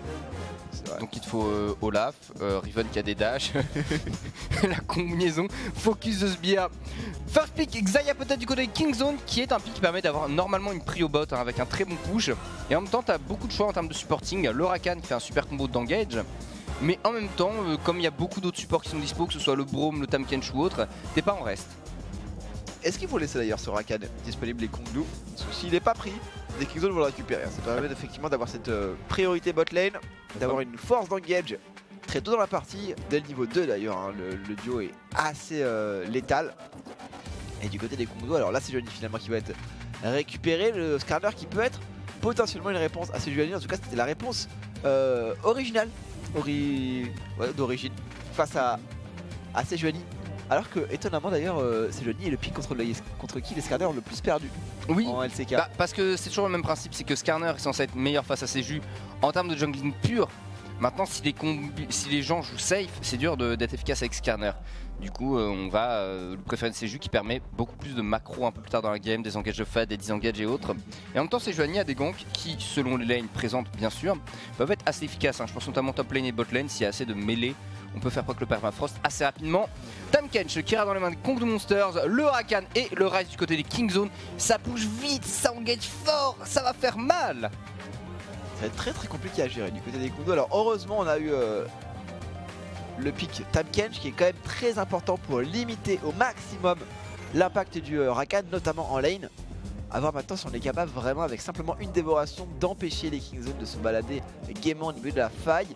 La réponse des Kongdu qui en plus affaiblissent beaucoup leur mid-game avec cette Caitlyn qui va leur permettre effectivement d'être un peu plus safe au niveau de la phase de lane, et notamment Caitlyn qui est peut-être l'un des carrés qui punit le plus méchamment un Rakan, puisque sur un Q-spell sur un... c'est le Z pardon. L'entrée triomphale. Ouais, sur l'entrée triomphale en fait tu peux mettre tout simplement un trap au milieu. Et le temps que l'animation de l'entrée triomphale proc en fait il retombe et il prend cher. Exactement, le Rakan se fait happer par le piège. Et le problème c'est que si la lane des Kongdu se fait stomp parce que bon Rakan ça push et que selon la jungle qui va prendre Cuz ça peut aller vite. Et bien comme tu as dit, pas vraiment de mid game. Par contre côté Kingzone on pourra tellement enchaîner. Mais ça c'est ce qui me fait peur pour les Kongdu, hein. C'est que là en fait ils prennent une composition où c'est ok les gars, on recule. On recule petit à petit, à un moment on sera efficace. Si on survit jusqu'à 40 minutes. Ça me paraît loin 40 minutes. On a le ban de la Camille du côté des Kongdu, qui n'est pas le ban du Jace d'ailleurs, qui est en général quand même prioritaire face à Khan. A voir ce qu'on va pouvoir jouer. Moi je veux bien Jace dans les mains de Khan. Bah il pourrait hein. Là il devrait prendre Sion normalement, les Kongdu. S'ils prennent pas Sion, faut qu'ils prennent Sion, ça deny le Gnar en face. Ça gère à peu près tous les autres match-up. D'ailleurs face au Sion, on a vu une réponse récemment qui était... c'était du côté des Fricks, c'était le Trundle. Alors après, finalement un bon Sion arrive à gérer les Trundle et vice versa. Mais Trundle en général a quand même l'avantage dans les match-up face à des tanks. Oh Cassio. Là Cassio pour Edge, effectivement face au Ryze. Alors c'est un pick qu'on connaît bien contre Ryze, c'était une solution pendant très longtemps. Maintenant c'est un pick qui est beaucoup moins fort sur ce 8.3. Parce que ça peut pas du tout abuser de son niveau 2 qui était très puissant. En tout cas ce sera pas sans payer le coup en termes de points de vie. Et ce sera finalement un Gnar du côté des Kingzone. Sachant que le Sion est disponible pour Kongdu. Ouais, les Kongdu devraient partir sur le Sion normalement pour sécure. Ou alors ils ne respectent pas Khan et ils prennent J-Stop. Mais j'y crois pas une seconde. J'aimerais bien, mais j'y crois pas. Ça devrait être le Sion. Je pense que le Sion est quand même la meilleure solution. No pun intended pour le coup. On peut essayer effectivement d'aller partir sur un Jace, quelque chose d'un peu plus agressif pour aller lutter contre le Gnar. On a vu des Rumble aussi, mais le Sion a l'avantage quand même d'améliorer le mid-game des Kongdu. Bah ouais, et puis c'est safe quoi. C'est tellement safe le Sion, c'est que là, ils ont une combinaison les Kongdu. Alors en late game, ils sont monstrueux, hein. Ils ont un DPS monstrueux et 3 tanks. C'est bien. Mais est-ce que tu peux vraiment atteindre le late game dans ces conditions-là?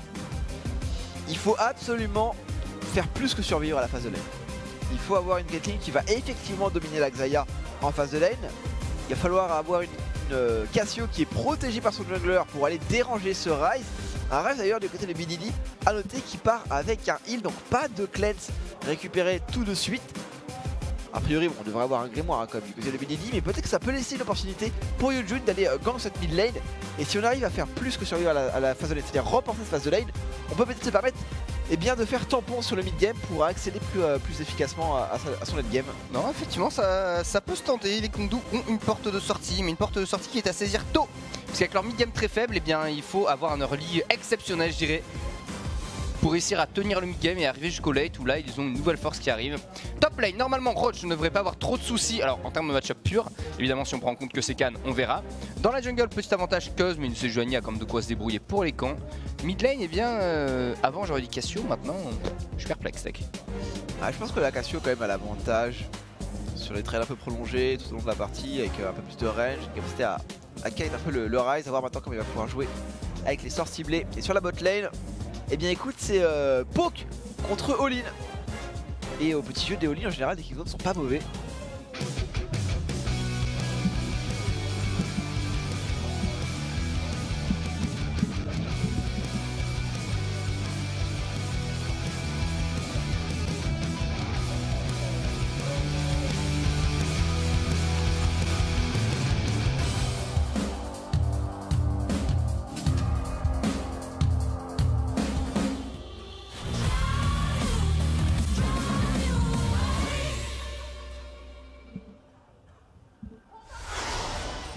생성까지 30초 남았습니다. On est parti tac tac dans cette deuxième et potentielle dernière game de ce BO Kingzone Dragon X face aux Kongdu Monsters with best English accent. Première game remportée par les Kingzone sans surprise, mais j'y crois moi dans les Kongdu. Voilà, on a des lanes normalement safe, on a un late game qui est bon côté Kongdu Monsters. Il faut juste réussir à ne pas se faire dévorer cru par les Kingzone. Ouais, il faut pas se permettre, il faut pas se contenter d'être safe en lane, je pense. Il faut vraiment prendre un avantage pour limiter au maximum la possibilité des Kingzone à mettre un avantage massif en mid game avec notamment ce Rakan qui va être, je pense, un des éléments majeurs du Snowball Kingzone si Snowball il y a. On a l'avantage par contre d'avoir un Jax qui a plutôt tendance à aller farm dans sa jungle dans les premiers niveaux. Là où du côté de la Sejuani de Yujun, sachant qu'il n'y a pas de clan sur BDD, on pourrait potentiellement trouver assez rapidement des ganks. Et bien une Cassio ça follow up très bien sur la Sejuani en termes de gank. Oui, ça les dégâts là où la Sejuani elle les contrôle. Effectivement ça marche plutôt bien, par contre il y a quelque chose qui m'étonne. Alors corrige-moi si je me trompe, mais... Ah non, j'ai cru que c'est la kleptomancie sur Cuz, mais c'est le press attaque, autant pour moi. J'ai rien dit, oubliez ce que j'ai pensé tout simplement. Point rapide Keystone d'ailleurs, double feed footwork pour Kat et Prey. Le press attaque pour Cuz, BDD, bon, Spellbook, Gorilla aussi Spellbook, hein. Rakan est un des presque derniers supports qui se joue encore Spellbook quasi à chaque fois. En tout cas la plupart ont abandonné l'idée. Du côté des Kongdu, Comet, Aftershock, c'est le rush phasique pardon pour Edge, Fleet Footwork et Spellbook aussi pour Secret ceci dit. Ouais, le rush phasique sur la Cassiopeia qui peut être très surprenant. Oh, j'aime bien ce que c'est ça, regardez comme il bloque complètement Gorilla, bloqué entre la tour, le mur et le piège. Obligé de prendre des dégâts du coup pour se repositionner. Et écoute, pour le moment le travail de la Caitlyn qui fonctionne plutôt bien.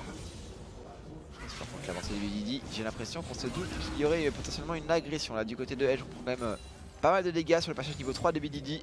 Ah, il en profite, Cuz le gang sur la top lane, Roach qui va être la partie, premier stun qui passe à la part de Khan, deuxième stun de la part de Cuz, ici est-ce quoi jusqu'au bout peut-être, le lip strike et ça passe, first blood pour Cuz à même pas 3 minutes de jeu. Le timing était parfait de la part de Cuz, puisque c'est sur le timing de Maigrilar de Khan, on peut absolument pas répondre pour Roach qui se fait complètement avoir, il a fallu flash je pense, le stun du Gnar, il a voulu économiser ses summoners, et au final il mourra en perdant en plus son flash. Oh, et puis Cuz il a pu venir mettre le stun sans même devoir jump en fait. Du coup là ils sont jump après son lead strike. Pas de soucis. Et par contre là pour les Kongdu ça n'inaugure rien de bon étant donné que le kill est allé non pas sur Khan mais sur Cuz. Et c'est Cuz qui va faire pas mal de roaming, essayer de faire des ganks un peu partout en early game. Sur la mid lane un gank est faisable, hein. Une Cassio a pas forcément suffisamment de range pour être hors de portée de la cage d'un rise, enfin évidemment selon les spells. Voilà il y a moyen de link des stuns un peu partout. On pourrait le tenter effectivement, là pour le moment on a quand même une Johnny Kongdu Monsters qui s'avance, qui prend un peu d'avantage mais qui s'est fait un peu plus poke que l'adversaire, pas forcément d'avantage massif en termes de sbire. Ça semble pas forcément très bon là du côté des Kongdu. Sur la dévoration, est-ce qu'on peut aller chercher le sol en plus? Pas beaucoup de punitions d'ailleurs de la part de Sol. Très compliqué pour la Keltis. Ça n'arrive pas à mettre le trap sur le Z. Après, récupérer les auto-attaques sur le Rakan est assez délicat. À cause de la mobilité du champion évidemment. Yujun qui a voulu faire une incursion dans la jungle de Cuz, repoussé instantanément par ce dernier. Et on va essayer de gratter la vision d'ailleurs. Au niveau de la rivière, normalement il y a 2 pink wards qui ont été placés par les King Zone. Déjà on veut vraiment avoir le contrôle de cet endroit là. C'est quand même assez impressionnant hein, le timing de Cuz sur ce timing de gank tout là-haut sur la top lane. Bah, c'est un timing normal à la base et ce qui est étonnant c'est que Roach se laisse avoir. Après c'est pas forcément un timing classique pour les Jax en particulier qui ont quand même tendance à aller farmer leur jungle plus régulièrement. C'est vrai mais dans l'idée... Ah, t'es censé avoir un certain respect du 2 minutes 53 minutes, enfin, au niveau de la top lane, c'est... Je sais pas. Ouais mais c'est vrai que la top lane était un peu trop inconsistant ce top lane. Toujours l'agression, Cyclone qui prend quand même pas mal de dégâts, heureusement on va pas forcer la podium, donc ça nous permet de régénérer un petit peu. Moi ce que j'attends de voir dans cette game c'est notamment les TP de Gorilla. Parce que généralement les TP de Rakan, fin des engages c'est assez insane. Attention Cuz ici, Yujun qui va se faire subtiliser les loups. Juste à côté voilà, un petit loup dans les poches de Cuz, 16 gold. Est-ce qu'ils vont se voir? Ça y est, ils sont vus, ils se sont dit bonjour, 32 gold dans les mains de Cuz. Attention tout de même, la duolane qui peut décaler, Secret qui commence déjà à bouger. Et ça ira. Ouais, par contre Edge voilà, qui prend le meilleur sur Billy. Une situation où tous les deux on back. L'arme de la S contre l'arme de la DS, avantage à la Cassiopeia. Et Roach, il se fait quand même mal agresser parce que le Kyle peut aller chercher peut-être sous tour avec le Mega Gnar. On n'a pas le niveau 6 donc on peut pas forcément ramener Roach hors de position. Mais par contre on arrive à le sortir du rôle de lane. Et ça c'est important, surtout sur un timing où Roach n'a ni son niveau 6 ni son TP pour revenir en lane. Ah bah là il peut free, scan et une fois que le Gnar commence à prendre un vrai ascendant sur le Sion en fait, Sion normalement a très bon wave clear, des dégâts à distance etc qui sont vraiment excellents face à Gnar. Le problème c'est que si le Gnar peut freeze et peut prendre une grosse avance en termes de stuff tout simplement, et bien finalement les capacités de Sion vont être restreintes et il ne pourra pas être réellement efficace alors qu'il est censé dominer la lane. Bien sûr peut-être, on va chercher quelque chose potentiellement, on a réussi à dévorer Prey, il prend quand même pas mal de dégâts, Prey, et oui, le kill en 2v2 récupéré par les Kongdu. Peut-être était un peu trop confiant Prey sur...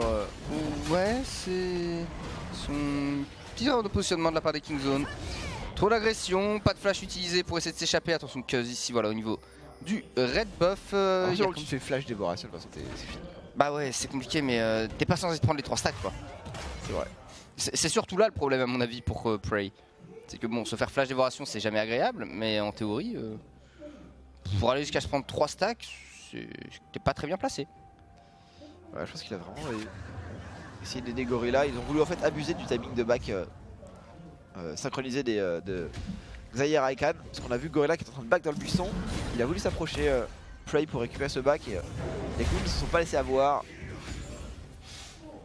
Par contre, ce top lane, plus le temps avance et plus Khan va prendre le meilleur sur un Sion qui est déjà un petit peu en difficulté. Ah, quoique, non, à chaque fois on garde le jump jusqu'au bout. 20-16 d'avance, c'est pas loin des 30 hein, une fois qu'il aura récupéré tout ça sous la tour. Le problème c'est que c'est quasi irrattrapable par Roach si ce n'est attention, en fait les le coup de langue, est-ce qu'on peut trouver les mias potentiellement pour cancel l'ultimate? Ils savaient pas. Je sais pas au niveau de la zone s'il les a placés ou si c'était mal placé ou autre. Bon. Dans tous les cas, Billy qui va survivre ici, plus ulti. Bon, attention, on va réussir à attraper dans Khan. Oh, le jump qui est passé juste avant. Ils tentent les Kongdouans, ils tentent vraiment. C'est pour ça que j'aime bien cette équipe en fait. C'est vrai qu'ils vont au bout de leur action. En tout cas, ils essaient vraiment d'en proposer. Ça, c'est vrai que c'est une bonne nouvelle quand même pour le spectateur et surtout pour eux, puisque c'est aussi en tentant des choses qu'on va apprendre et ça va leur permettre, je pense, de monter en niveau. Une équipe qui, pour le moment, est peut-être la plus faible de Corée. Si on peut vraiment considérer qu'une équipe en Corée peut être faible, c'est par contre Kazlust qui a passé sur Edge. Edge qui a quand même le regard de la méduse, on va essayer de temporiser au maximum. Est-ce que Kaz peut trouver le fait de se retourner? Oui, il va prendre pas mal de dégâts. Il est vivant! Il est vivant! Probablement Kaz doit se retourner directement sur Yujun qui prend énormément de dégâts. On va pouvoir s'échapper normalement du côté des King Zone. Sol qui tente de s'approcher mais il sera pas à portée pour avoir un ultimate. Roach quant à lui aura essayé mais ce ne sera pas suffisant. Sol! Oui, ça passe! Ils l'ont abandonné, Gorilla qui a quitté sa ligne de défense. Il le savait très bien, Sol qui pouvait tuer Sol Jax avec un ultimate. Il attendait simplement qu'il revienne à portée de vision, enfin plutôt dans la vision. Petite erreur mécanique de la part des Kingzone de pas s'être mis devant. Oh, le double buff maintenant pour Sol. Et en fait, l'ulti du Roach a juste servi à la récupération de vision, je trouve ça génial. Dans le ce qu'ils font les Kung Monsters. Bon, par contre, il en pâtit sur la top lane. Ouais, ça commence à faire beaucoup. 37, plus de 36 d'écart. Quasiment 40 d'ailleurs. On est peu à peu en train de se rapprocher du Flame Horizon. Il est 116 d'avance. Attention, avec un réel buff en plus, forcément ça fait beaucoup de dégâts. Play qui prend mid-bar. Simplement sur un trap. Par contre, quand même le décalage peut-être parce qu'il peut aller chercher Edge potentiellement. Sachant qu'on n'a pas le regard de la Méduse tout de suite disponible. Et le Meganar qui est up. Et qui a quand même été suffisamment prudent. Ouais, ce qui est étonnant, c'est que Khan il en a pas profité pour aller deny, notamment le bulbe qu'on voit derrière le héros de la faille. C'est généralement un des trucs classiques de la top lane, hein, c'est le fait d'aller deny un petit peu les bulbes qu'on peut dans la jungle de son adversaire une fois le push pris. Mais Khan, faut pas oublier qu'il a pas back depuis longtemps, hein, depuis sa dernière téléportation en fait. Il va back à chaque TP et du coup là il a pas mal de gold en poche. Pas un Black Cleaver complet je pense, mais sans doute au minimum Kindle Gem plus Black Cleaver. Plus Phage. Phage, ouais, je pense qu'effectivement il y a du stuff dans les poches de Khan. Il va trouver le push en plus, faire son back, aucun problème. Par contre du côté des Kundu, grâce à ce double buff aussi sur Sol, eh bien on peut poke, aucun problème. Ouh, Gorilla qui en voulant aller sauver Prey du Ace in the Hole qui se prend un trap et du coup un deuxième match shot de la part de Sol. Bon, on avait dit que les Kundu devaient gagner leur early game pour survivre au mid game et aller jusqu'au late. Pour l'instant, c'est ok. Ouais, ça fonctionne parfaitement du côté des Kundu, notamment grâce au très bon travail de Sol et de Secret qui alors profite un petit peu d'une erreur de Prey, je pense, une erreur d'inattention à mon avis du... Ouais, c'est par contre là encore une fois le Go il peut potentiellement sur QS, mais c'est sans te compter le TP de Khan. On a dit Khan qui a récupéré quand même pas mal de stuff. Oh, on va complètement bloquer Edge, flash out de la part du mid laner Kundu. Dommage, je regarde la Méduse qui n'a pas réussi à cancel l'ultimate de Mididi. Limite il aurait peut-être même pu le conserver pour les recevoir tous à la fin. Après, ça aurait pu se tenter, mais c'était risqué. Il n'y avait pas le follow-up de son équipe aussi, faut le savoir, donc autant flash out. Par contre ça laisse ce dragon open pour les Kingzone. Ah, il n'y a pas de swap lane pour les Kundu. Ah. Bah parce que là en fait s'ils avaient swap maintenant, ils auraient forcé le back de Khan, qui a une TP certes, hein, mais tout de même. Après, et ils auraient pu commencer à gratter la T1 top, et sachant que s'ils dominent la top lane comme ils avaient dominé bot, ils auraient pu aussi avoir le héros de la faille qui aurait permis de débloquer une termidée. Enfin en soi c'est vraiment dans l'idée de snowball, de faire un gold rush, hein, tout leur game. Je me demande s'ils veulent pas attendre qu'il y ait au moins la garde du juste du côté de Roach pour faire leur swap. Ce qui est quand même un item important pour un top laner qui peut faire du 1v2. C'est qui pourrait se faire attraper, quelqu'un a trouvé le double jump. Sur Yujun, pas de permafrost malheureusement. Et toujours la gestion des distances pour le Gnar. Qui semble être assez on point. Gnar qui a un passif d'ailleurs similaire un peu à celui de la Tristana, c'est-à-dire qu'avec les levels il gagne en range. En mini Gnar il y a une augmentation de la range avec les niveaux. C'est le niveau du R, je suis pas sûr que ce soit les niveaux du R, je vais essayer de confirmer ça. Mais il me semble que c'est juste au fur et à mesure des levels globaux. Une augmentation de la range. Alors, range de 225 à 325, ça va de 400-500. Ah ouais, à peu près. Bon, ça monte un peu moins haut que Tristana évidemment, encore heureux d'ailleurs. Mais effectivement, j'avais oublié ce petit détail. Et du côté de Edge, on est toujours un petit peu en train d'essayer de maintenir BDD à distance de la tour. Il y a quand même une légère avantage au farm du côté de BDD. Le Ryze étant un peu plus mobile sur la carte, a pu récupérer un peu plus de vagues de sbires. Mais ça va être assez rapidement compensé par une Cassiopeia qui, une fois que tu as ton circulaire en poche, tu peux facilement wave clear ad vitam aeternam. Oui, c'est l'idée. Hein. Mais là, ça fait longtemps qu'on n'a pas vu une double gros scaling mid lane comme ça, enfin avec item à stacking en tout cas. Kuz qui est parti sur le héros de la faille. Je pense vraiment qu'il y a une erreur des Kung Monsters là, de ne pas faire ce swap. Je comprends pas l'intérêt de se dire bah on a dominé la bot lane mais on domine pas au farm, on a dominé la tour, mais notre sion se fait dominer. Enfin, s'ils avaient fait le swap, ils auraient peut-être pu gratter la terre top et gratter le Herald à la fois. Et le problème c'est qu'en ne faisant pas cela, bah au final en termes de gold il n'y a pas un écart exceptionnel. Mais oh là là là, ce back mal timé. Oh, ils vont faire le swap maintenant les Kung Du. Il y a pas mal de petites incohérences là dans la manière de jouer les Kung Du. Après ils ont pas forcément beaucoup d'informations. Ils vont perdre la wave top en tout cas, et ça ils avaient l'info. Ouais.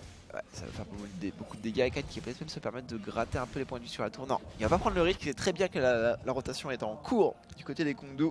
Ouais, il y a une traversée des abysses en plus. Je pense que la première rotation des Kongdu a été delay parce qu'il y avait le dragon qui était encore disponible. Ouais, mais Ils sont fait même chasser. pas, parce qu'une fois qu'ils ont commencé à partir bot, ils ont eu l'info qu'il était fait le dragon. Du coup, je reste un peu surpris. Ils avaient déjà commencé à avancer. Ils voulaient peut-être pas perdre plus de temps. Je crois qu'il y avait une vague à récupérer en bot lane. Peut-être, c'est possible, effectivement. Mais c'est aussi pour ça hein, que les Kongdu sont pas forcément tout en haut du tableau coréen.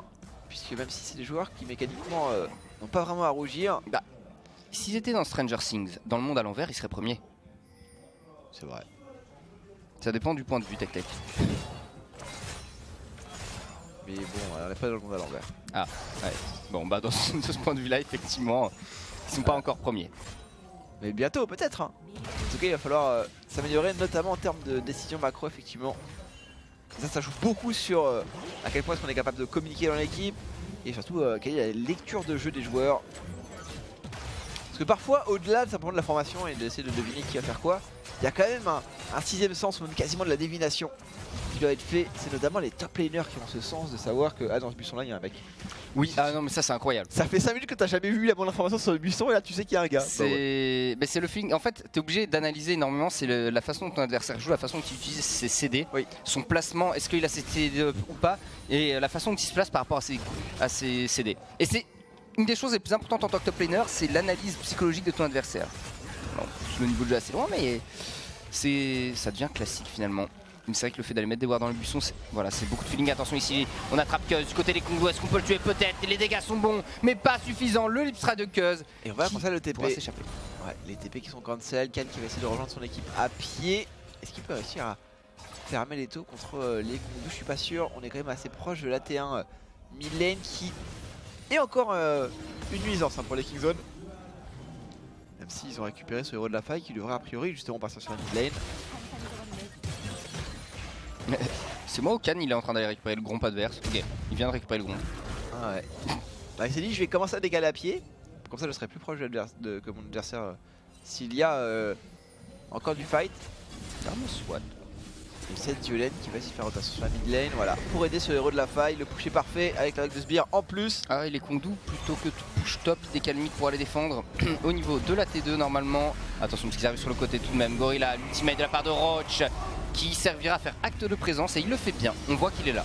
Ouais, il fait pas mal poke, pour l'instant c'est Khan qui a lui des dégâts gratuits sur les tours. C'est pas la première fois dans ce BO que les Kongdu se font autre tête et se retrouvent dans une situation où même s'il arrive à attraper le joueur Kingzone, ce qui n'a pas été le cas ici, il perd des tours. Et on le rappelle dans League of Legends, le plus important c'est de prendre les tours puisque c'est les tours qui ouvrent le chemin vers le Nexus. Mais j'ai l'impression qu'ils n'arrivent pas à anticiper les creeps, le wave clear, des choses comme ça les Kongdu.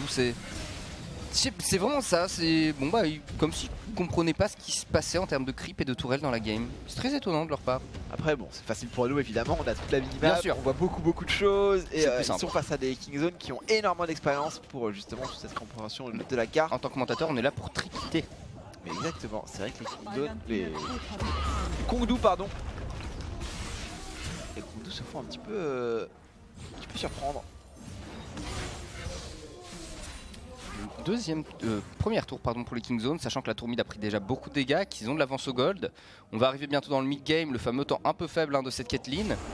Et pour les Kongdu, eh bien, vu qu'ils n'ont pas réussi à snowball l'early, ça va être compliqué, ça va être un temps un peu difficile. Il va falloir accepter de faire le dos rond et de perdre des tourelles pour les Kongdu. Et ça va être le plus compliqué pour eux. C'est-à-dire que accepter de perdre toutes les termites, peut-être quelques T de top, jusqu'à arriver au moment où on aura une Caitlyn et une Cassiopeia efficace. Cassio qui s'approche d'ailleurs assez rapidement de son efficacité. Une fois qu'on aura full stack la larme de la déesse et qu'on aura du point d'archange avec ce bouclier. Séculaire archange, ça suffit je pense pour la Cassio. C'est pas mal. Évidemment avoir un petit Liandry derrière, ça fait toujours plaisir. Par contre du côté de Sol, je pense qu'il faut au moins 3 items, voire 4 pour avoir ces critiques réguliers. Par contre très bon travail de la part de Sol là, qui a trouvé quelques dégâts sur Gorilla. Ouais, mais cette tourelle en plus, il la prend facilement et... Ah si, je reste persuadé que s'ils avaient fait le swap avant, ça aurait été mieux. En tout cas, ils ne l'ont pas fait, donc peu importe, me diras-tu Tech. Égalité au gold parfaite pour les deux équipes avec un mid-game quand même un peu plus fort pour les Kingzone. Notamment grâce à ce Gnar qui domine sans trop de problèmes. Le blue buff récupéré par Khan. Avec l'assist au jump pour avoir le double jump et sans donner le bon moment. Il y a vraiment des petits détails comme ça dans le jeu de Khan toujours assez bluffant. D'ailleurs, il y a un up de Gnar au 8.4. On augmente les dégâts du jump et on diminue la CDR de récupération du A. Ce qui me paraît pas mal, c'est voilà. Tu veux jouer ton Gnar plus agressif, et bien tu peux. Par contre, si tu joues safe, il y a un moment où bah, tu vas quand même, tu perds un petit peu plus. Et ça me paraît cohérent de pas valoriser le jeu trop safe du côté de Riot. Ouais, je pense effectivement qu'il faut limiter comme cette poke de Gnar qui le rend très difficile à gérer en lane. Il n'y a pas beaucoup de champions qui peuvent vraiment se dire bon, je vais lane contre Gnar et ça va être ok. Ça va bien se passer. Ce qui est. C'est pas forcément rare pour tous les top laners. Non, pour le coup. Mais il y a. On est dans ces pics qui peuvent faire énormément de choses assez facilement finalement. Là où, en fait, un Jace a une capacité de poke, mais si tu veux placer un burst, bah t'es obligé de te commit, t'es beaucoup plus squishy. T'as pas la mécanique de sustain de passage en méga Gnar, parce que ça rapporte quand même des HP, enfin ouais. C'est voilà, c'est la différence entre les pics plus ou moins risqués. Les Gnar actuellement présentent beaucoup de force et peu de risques. Je me demande si c'est pas ça d'ailleurs le nerf qu'il va lui faire sur Gnar, le fait que tu repasses du méga Gnar au petit Gnar, tu gardes ton pourcentage de points de vie actuel et pas la valeur fixe. De manière à limiter en fait le sustain du champion, qui est un champion qui a beaucoup d'arras, mais si tu lui retires son sustain, eh bien il devient beaucoup moins dominant. Effectivement, ça pourrait être très intéressant. Après, ça enlève une des grosses mécaniques du personnage. Du coup, j'ai un problème quoi, c'est à voir comment tu amènes ça. C'est vrai que c'est assez difficile de gérer les équilibrages des persos. Et chaque équilibrage, chaque changement va changer la méta, parce que si un nouveau perso apparaît, eh bien d'autres apparaîtront en counter. Hein, comme voilà, on a eu Gnar, comme il y a eu beaucoup de Gnar, il y a eu Sion. Comme il y a eu Sion, il y a des Trundle qui commencent à apparaître. Et on a comme ça un renouvellement de méta. Au fur et à mesure des patchs aussi, évidemment, Riot fait progresser le jeu. Ce 8.4, on en parle, hein, qui va changer beaucoup de choses. Le poke, encore raté de la part de Gorilla, décidément il n'y arrivera pas à encaisser les coups pour son AD carry. Le critique a fait mal là par contre. Drake qui va devoir back probablement. Est-ce qu'on peut défendre cette tour là du côté des King Zone? Alors on peut, puisque Kaz et Vididi se sont mis suffisamment en avant pour empêcher Sol de se permettre d'aller frapper la tour. Mais toujours un Sacrifice qui fait un très gros travail. Sol qui joue bien dans cette game, effectivement. Bah, en fait, je trouve qu'il respecte bien les conditions de victoire d'une Caitlyn. C'est tout bête, c'est on siège. Mais là, en général, Edge et Sol ont quand même toujours été les meilleurs joueurs, je trouve. Et Sol est vraiment capable de sortir de très grosses games. Et là, je trouve assez pertinent sur sa Caitlyn. Bah, à part, ouais, il y a eu que des erreurs de macro game en fait du côté Kongdou, pas vraiment d'erreurs mécaniques. Ouais, sa gestion de lane était bonne, il arrive à trouver le bon arras au bon moment. Ses micro-décisions en tout cas sont bonnes. Après c'est vrai qu'en termes de macro c'est un peu plus délicat. Après faut attendre le moment où les King Zone vous iront rush in. Et voilà d'ailleurs Secret qui est pas parti directement, le stun de Cuss qui va prendre Kikan qui arrive bientôt en méga Gnar. Ça irait pour Secret. Beaucoup de dégâts, on a la prise de glace de la part de Yuljon qui va pas la mettre. Il a forcé par contre le flash de Cuz. Et ça c'est encore une fois un Jax qui pourrait se faire attraper. Secret il avait comme senti qu'avec son spellbook il allait avoir besoin d'une cleanse. Il y a un de ces feelings des joueurs, tu sais, que je trouve impressionnant. Il y a quand même beaucoup de contrôle du côté des King Zone. C'est vrai que la cleanse pour éviter de...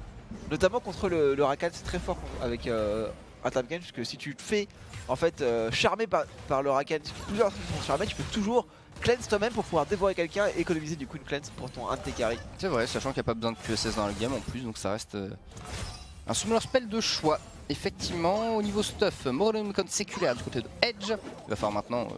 réussir à faire l'Archangel. Du côté de BTD, on a déjà les 2 items à scaling, mais pas encore le 3ème, hein, ce qui pourrait être Morello. On voit aussi parfois des Zonia sur les Ryze en 3ème, ça dépend un petit peu. Alors, baguette explosive pour Edge. Ça avance doucement mais sûrement. Et pour le moment, je suis vraiment satisfait des Kongdou Monsters qui déméritent pas dans cette game. Une tour d'avance, alors certes 100-200 gold de moins, mais c'est tout à fait correct, sachant qu'on est dans un game où une Caitlyn est assez faible. Ouais, pour le moment, on attend du côté de Sol. Il est en train de travailler sur son rapid fire cannon. À partir de 3 items, on peut considérer que la Caitlyn va commencer à être une menace. Il faut savoir aussi que Xayah est pas non plus un monstre de DPS avant ces 3 items. C'est quand même un champion qui build beaucoup de critiques et qui va même faire un peu moins mal qu'une Caitlyn, puisque c'est vrai que le passage par l'Essence River est pas forcément un timing très fort, alors que l'IE apporte beaucoup plus tôt. Après évidemment l'avantage de Xayah, c'est qu'il y a toujours l'ultimate et le retour de plume qui permettent d'avoir des moments assez clutch dans les teamfights, ce qui n'est pas du tout le cas d'une Caitlyn qui elle n'a pour elle qu'une auto-attaque. Ouais, l'auto-attaque, elle a tout de même la Caitlyn de calibre 90, qui est toujours intéressant en termes de repositionnement et de petites phases de burst. Je crois qu'il y a un petit cancel d'animation aussi avec le Piltover. c'est pas les mêmes forces du tout des personnages. Une Xayah a comme l'avantage d'être beaucoup plus autonome grâce à son ultimate. Autonome et puis du burst. Hein. Le burst c'est très important en mid-game puisque les joueurs en face n'ont pas forcément suffisamment de points de vie pour tanker. Et puis ça scale sur les crits de Xayah. On rappelle, hein, le retour de plume fait des dégâts selon le pourcentage de crit. C'est 0,5% de dégâts en plus par % de crit supplémentaire. Ce qui fait 50% de dégâts supplémentaires à base de 100% critique. Même si Caitlyn n'est pas forcément en reste en termes de scaling sur cette attaque, dont les critiques. J'aurais même tendance à mettre la Caitlyn plus forte que la Xayah en late game. Non, parce que la range reste quand même une statistique qui est très forte. Il y a la range. Après, je suis perplexe. Il y a la range, mais du côté de la Xayah, on a quand même un stéroïde. Il y a un stéroïde et c'est vrai qu'il y a quand même des capacités de dégâts en zone. Et puis comme il y a les plumes, en fait, si la Caitlyn veut auto-shot, tu peux mettre les plumes, la bloquer et te rapprocher. Ouais, tout dépend en fait vraiment des mécaniques des joueurs. Hein. Après le stéroïde de Caitlyn, techniquement il existe hein, puisque c'est le headshot. C'est vrai. Attention, il c'est qu'est-ce qu'on le sait, il a plus de flash dans les miasmes, en plus il va avoir du mal à survivre, soit qui est parfaitement protégé, soit qui prend pas de dégâts pour le moment, qui peut DPS tranquillement avec sa Caitlyn. Oh, le critique sur Prey qui tape quasiment 40% de barre, qu'est-ce qu'il va devoir partir? Yujun qui va tomber malheureusement. Et finalement les Kingzone qui s'en sortent, les Kingzone qui survivent. Contre toute attente. Gorilla, mais Gorilla qui a fait une protection de sa team avec le Huracan exceptionnel. J'espère qu'on va voir le replay parce que Gorilla il vient et je crois qu'il charme 3 ou 4 personnes d'un seul coup. Enfin, il prend le charme sur toute la backlane. Effectivement, un Sol qui peut plus DPS à un moment, ça permet de sauver la vie de Sol, enfin de Cuz pardon.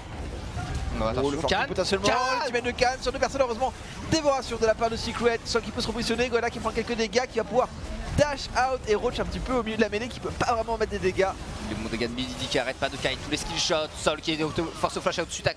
L'arrivée de Cuz, Edge qui est là en backup, on a comme pris une tourelle. Hein, Cal potentiellement, BDD qui prend quelques dégâts, la rune qui fait la différence et Prey qui force le flash out, on reste à quelques points de vie près. Chacun revient et repart, c'est très serré comme teamfight. Oh, c'est monstre de mécanique de part et d'autre. C'était assez fou. Malheureusement, encore une fois, c'est les Kingzone qui s'en sortent le mieux, puisque c'est eux qui récupèrent la tour sur la mid lane. On va le revoir cette teamfight. Pourtant, l'engage est bonne, on sait très bien que Cuz n'a rien. Et regardez Gorilla. Ouais, 4 personnes avec le buff derrière. Le gars de la Méduse, malheureusement, qui touchera que BDD. Et Yujun qui se retrouve esselé. Ça se joue pas à grand chose. Hein. C'est le reste du fight qui mécaniquement était un peu plus intéressant. Mais bon. Il y a eu du back-to-back en permanence. Dès qu'il y a quelqu'un qui a des cooldowns, il est capable de rentrer dans la mêlée. Et tant qu'on a des points de vie, on continue. Ça s'est vraiment joué à pas grand chose ce second teamfight. Et puis BDD qui a fait des jukes exceptionnels. Il a profité des runes de Ryze pour éviter la plupart des spells de Roach. Ça a été assez monstrueux tout de même. On a maintenant en tout cas du côté des Kongdu la double Warmog. Donc on a de quoi gérer le poke adverse, on a de quoi commencer à prendre des fights, reculer, se heal et revenir. Juste après, là-haut du côté des Kingzone, on est en train de partir sur le double Randuin. Hein. Le stuff de Can et de Cuz qui se ressemblent un petit peu. Je pense qu'on a bien compris que la menace allait rapidement être Sol. Les 3 items d'ailleurs de Sol qui viennent d'être terminés. Et Edge qui ne doit plus être très loin de son Archangel. Ouais, je pense qu'en termes de stacking, là, je pense qu'il a même d'ailleurs full stack et qu'il attend juste d'avoir l'argent. Il a fait le choix du Morello avant. Morello, le talent voilà. Voilà, c'est fait. Problème résolu. 3 items pour la Cassio. Ça y est, 3 items pour la Caitlyn aussi. Il a acheté une potion de soin. C'est jamais. Il avait 50 gold, il savait pas quoi en faire. Ok. Non mais il suffit d'être sauvé à moins que tu restes 10 HP parce que t'as utilisé la potion dans le trade et t'es content de l'avoir acheté. C'est toujours 150 HP de plus. Bon, sur 10 secondes, hein, mais c'est toujours 150 HP. Engage potentiellement sur Gorilla. Secret, Yujun qui prend beaucoup de dégâts. Cuz qui va réussir à placer le stun sur Jun directement. Mais Cuz maintenant qui est reparti sur le côté. Cuz, est-ce qu'il peut s'échapper? Il a un flash de disponible tout de même. BDD qui arrive sur le côté. Flash! Ah non, il y a les miasmes! Complètement bloqué. Ce sera un trade du coup jungler contre support. Avantage pour les Kongdu, puisqu'on garde le smite à la disposition des Kongdu Monsters. Il a mis longtemps à flash quand même, parce que je pense qu'il pouvait flash avant les miasmes. Ouais, mais il voulait patienter le temps que BD arrive, puisque BD était en train de faire le tour. Et il voulait se retourner à 2. Mais ça ne suffit pas malheureusement. Ah, compliqué ici. Hein. Un peu compliqué, bon c'est pas bien gênant pour les Kingzone. 3000 gold d'avance quasiment, ça reste tout à fait correct hein. Pour les Kongdu là il y a encore largement de quoi tenir. On est sur le power spike de la Caitlyn, sur le power spike de la Cassiopeia. Il y a un peu de chevalier en plus du côté de Secret. Rien n'est joué. Honnêtement, plus la game avance et plus les conditions de victoire des Kingzone ça me nuise, puisque les Kongdu eux atteignent leur pic d'efficacité. On a même légèrement de l'avance pour un Sol qui a récupéré un kill supplémentaire et qui pourrait se diriger assez facilement. Alors à voir maintenant ce qu'il va pouvoir faire. Est-ce qu'on veut prendre un peu de pénétration physique? Ce serait très intéressant quand même d'avoir un dernier souffle, notamment pour lutter contre, tu l'as dit, le rendu de Khan et de Cuz. Après on pourrait aussi aller chercher rapidement les 100% de critiques qui font tellement plaisir au... Je verrai la péné physique avant. au Caitlyn. Je t'avoue que la péné physique me paraît... Elle a besoin, on va pouvoir frapper. Bah puis il y a aussi une QSS qui pourrait être utile. Oh c'est une BF. Que BF hein. Ok, alors... c'est bien, c'est que sur tous les stuffs qu'on pouvait voir maintenant, il en prend aucun. Ouais, il va chercher la BT, il veut avoir du succès au maximum je pense. Sol. Après il a confiance en Secret, c'est vrai qu'il a pas forcément besoin de QSS. Donc il est vrai qu'on peut exclure la QSS. Maintenant le Last Whisper m'aurait semblé tout à fait cohérent. Mais bon, du heal c'est bien aussi. Bah du sustain, c'est peut-être lui permettre de frapper plus facilement sur BDD et sur Prey. Après est-ce qu'il peut se permettre d'ignorer Khan, est-ce qu'il peut se permettre d'ignorer Cuz? Il va falloir que la confiance envers Secret soit au maximum. Après Secret depuis tout à l'heure a réussi à faire des sauvetages tout à fait corrects, hein, notamment dans ce fameux fight mid lane où on a dit que c'était un petit peu ardu. Et ça s'est plutôt bien goupillé au final. Et là le truc c'est qu'on a aussi les 3 items du côté de Prey. Khan qui est en train de faire son lithoplastron de gargouille. Donc le prochain teamfight sera décisif pour les deux équipes. Ouais, un teamfight qui peut effectivement changer complètement le visage de la game. Oh Yujun, attention à pas se faire attraper. Il est important, la vie du Yujun est très importante en ce moment puisque évidemment c'est le smite. Un smite perdu c'est potentiellement le Nashor qui suit. Et l'avantage qu'il nous donne par contre cette phase de jeu, on le voit là, c'est la domination de Khan sur cette bot lane dans son 1v1. Une domination qui lui permet d'avoir un léger temps d'avance sur le Sion qui peut potentiellement faire la différence lors d'une engage. Surtout le contrôle de carte, hein. Kingzone qui est bien positionné. Bah, ils arrivent à chaque fois à prendre, ouais ils sont agressifs même dans leur positionnement sur la map. Le problème c'est que côté Kongdu, on est obligé de reculer, on n'arrive pas à reprendre ce contrôle parce qu'on n'a pas une bonne compo pour être dans l'initiative côté Kongdu. Enfin, on pourrait faire une engage de Sejuani mais pour être follow up par qui, sachant que dans la jungle Roche c'est assez compliqué d'arriver en faisant du Tokyo Drift. Alors, attention les Kingzone directement sur le baron Nashor, Yujun qui ne pourra pas arriver à temps. Le beau contrôle de la part de Gorilla qui empêchera Yujun. Il va peut-être le payer de sa vie, non même pas. Là, le flash out de Gorilla, on va pouvoir se repositionner. Et encore une fois, quel timing, quel choix de la part des Kingzone. On avait le sentiment que Secret n'avait plus de ward, il voulait back. On a le décalage de la part de Khan qui force un peu les couteaux à regarder ailleurs sur la carte. Surtout, on avait parfaitement contrôlé toute la vision Kongdo Monsters. Ouais, bah on en parlait du coup de cette vision. On en parlait de cette vision et forcément les Kingzones en profitent instantanément dès qu'ils peuvent avoir le moindre avantage, c'est utilisé. C'est aussi ça l'apanage des grandes équipes. C'est qu'en early game vous avez dit que les Kongdu auraient pu prendre un avantage un peu plus gros, notamment via un meilleur decision making au niveau des swap lane. Et bien là les Kingzones ont un très bon decision making. C'est ok les gars, ils ont pas de vision, instantanément on fait le baron Nashor. Ça se fait en 10 secondes et ensuite on pourra mettre la pression globale sur la map. Pour le coup la pression va s'appliquer de manière assez violente sur les tours Kongdo Monsters. Même si leur wave clear grâce à la Caitlyn reste quand même très bon, même contre un Nashor. A voir maintenant si surtout Roach est capable de se positionner devant la tour pour absorber les vagues de sbire. Ouais, pas le choix, il va falloir faire un gros boulot pour Roach là. Du côté Kongdu, on va devoir perdre des tourelles, il faut en perdre juste le moins possible, essayer de sauver 30 secondes par 30 secondes durant tout ce timing de Baron Nashor. Avec le speed push en plus proposé par Billy sur top lane. Prey qui va amener le vague de sbire au pied de la T2 mid lane. Et là Caitlyn quand même qui devrait pouvoir wave clear. Ouais, Roach qui peut pas. Roach qui tient malheureusement pas contre Khan. Ouais, trop de dégâts proposés par le Gnar. Avec les méga sbires c'est dur à gérer en fait. C'est dur parce que ça met beaucoup de dégâts magiques un Sion aussi. Notamment, ça a une mixité de dégâts assez intéressante mais forcément pour le clear c'est un petit peu plus difficile. Ouais, sur le cri. Ça va, quand on libère un peu l'espace. Puis Didi qui peut pas non plus se permettre trop de faire le malin face à Edge. Il y a quand même beaucoup de dégâts actuellement sur la Cassio. Mais voilà, la tour qui va quand même tomber malgré tout. Billy qui force la tour top lane. On devrait la voir tomber aussi sur la bot lane assez rapidement. Prey qui va récupérer ce red buff pour lui permettre en plus de récupérer un peu de points de vie. Malgré le poke. Red, c'est va essayer d'attraper Khan, il va jump. Ouais, c'est pas fou. C'est pas fou ça comme tentative de la part des Kongdo Le Monsters. problème c'est que ça libère la mid lane et que là la défense faut réussir à revenir à il reste la Sejuani quoi. Les gars, clear du Sejuani, c'est ok. Moi j'ai une masse. Ça ira, ceci dit, Sol et Secret sont revenus ici, Edge qui tente de wave clear tant bien que mal la top lane évidemment, mais les trappes pour Sol, et il faut défendre cette tourelle, il faut au moins essayer, gagner 30 secondes sur la prochaine wave et ça passera pas. Ah, il ose pas le jeu de s'approcher pour repousser les sbires. Et du coup effectivement toutes les T2 qui devraient tomber, la rotation bot qui est maintenant la chose la plus naturelle à faire pour les Kingzone. Avec le travail proposé par Calm qui va amener la vague de sbires. Après les Kongdu déméritent pas, hein, je trouve pour l'instant la défense. Ils ont perdu 2 tours face à un Baron Nashor, c'est correct, même s'ils ont perdu une 3ème, on reste dans l'acceptable et dans le logique, je dirais, au vu des conditions de la game. Oui, ils sont fait un petit peu surprendre sur le Nashor, ils n'ont pas réussi à contrôler suffisamment bien l'espace. C'est vrai que de manière générale, dans la manière dont ils ont géré la game, en fait ils ont mis en place leur plan de jeu, ils l'ont réussi. Sur Roach qui va se faire attraper potentiellement Roach qui prend quand même quelques dégâts et qui va être obligé d'ultimate out. Ce qui peut être un timing un peu faiblard là pour les Kongdu Monsters du coup.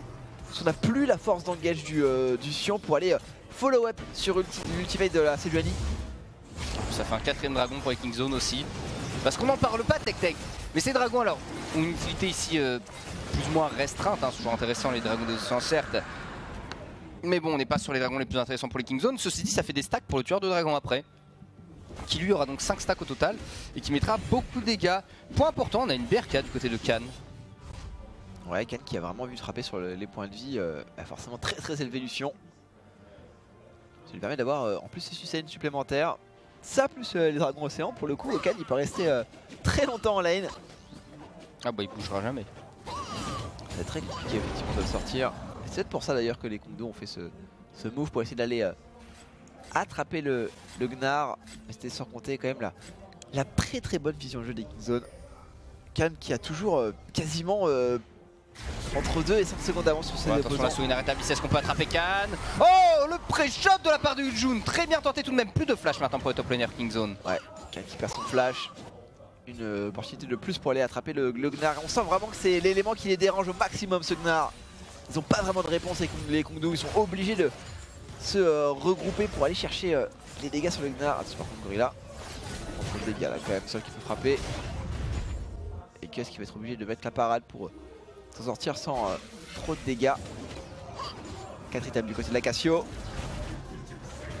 4 items pour la Caitlyn de Sol. Ouais, le problème c'est qu'il faut attendre le Baron Nashor maintenant pour les Kingzone. Ils peuvent pas avancer sans Nashor, il y a trop d'offrir du côté des Kongdu. Il n'y a pas encore de dragon ancestral. Donc c'est dans 1 minute 45 où tout va se jouer Tech. Ouais, par contre on a enfin le tueur de géant flotté du côté de Prey. Donc on est aussi sur un timing où la Xayah fait des dégâts.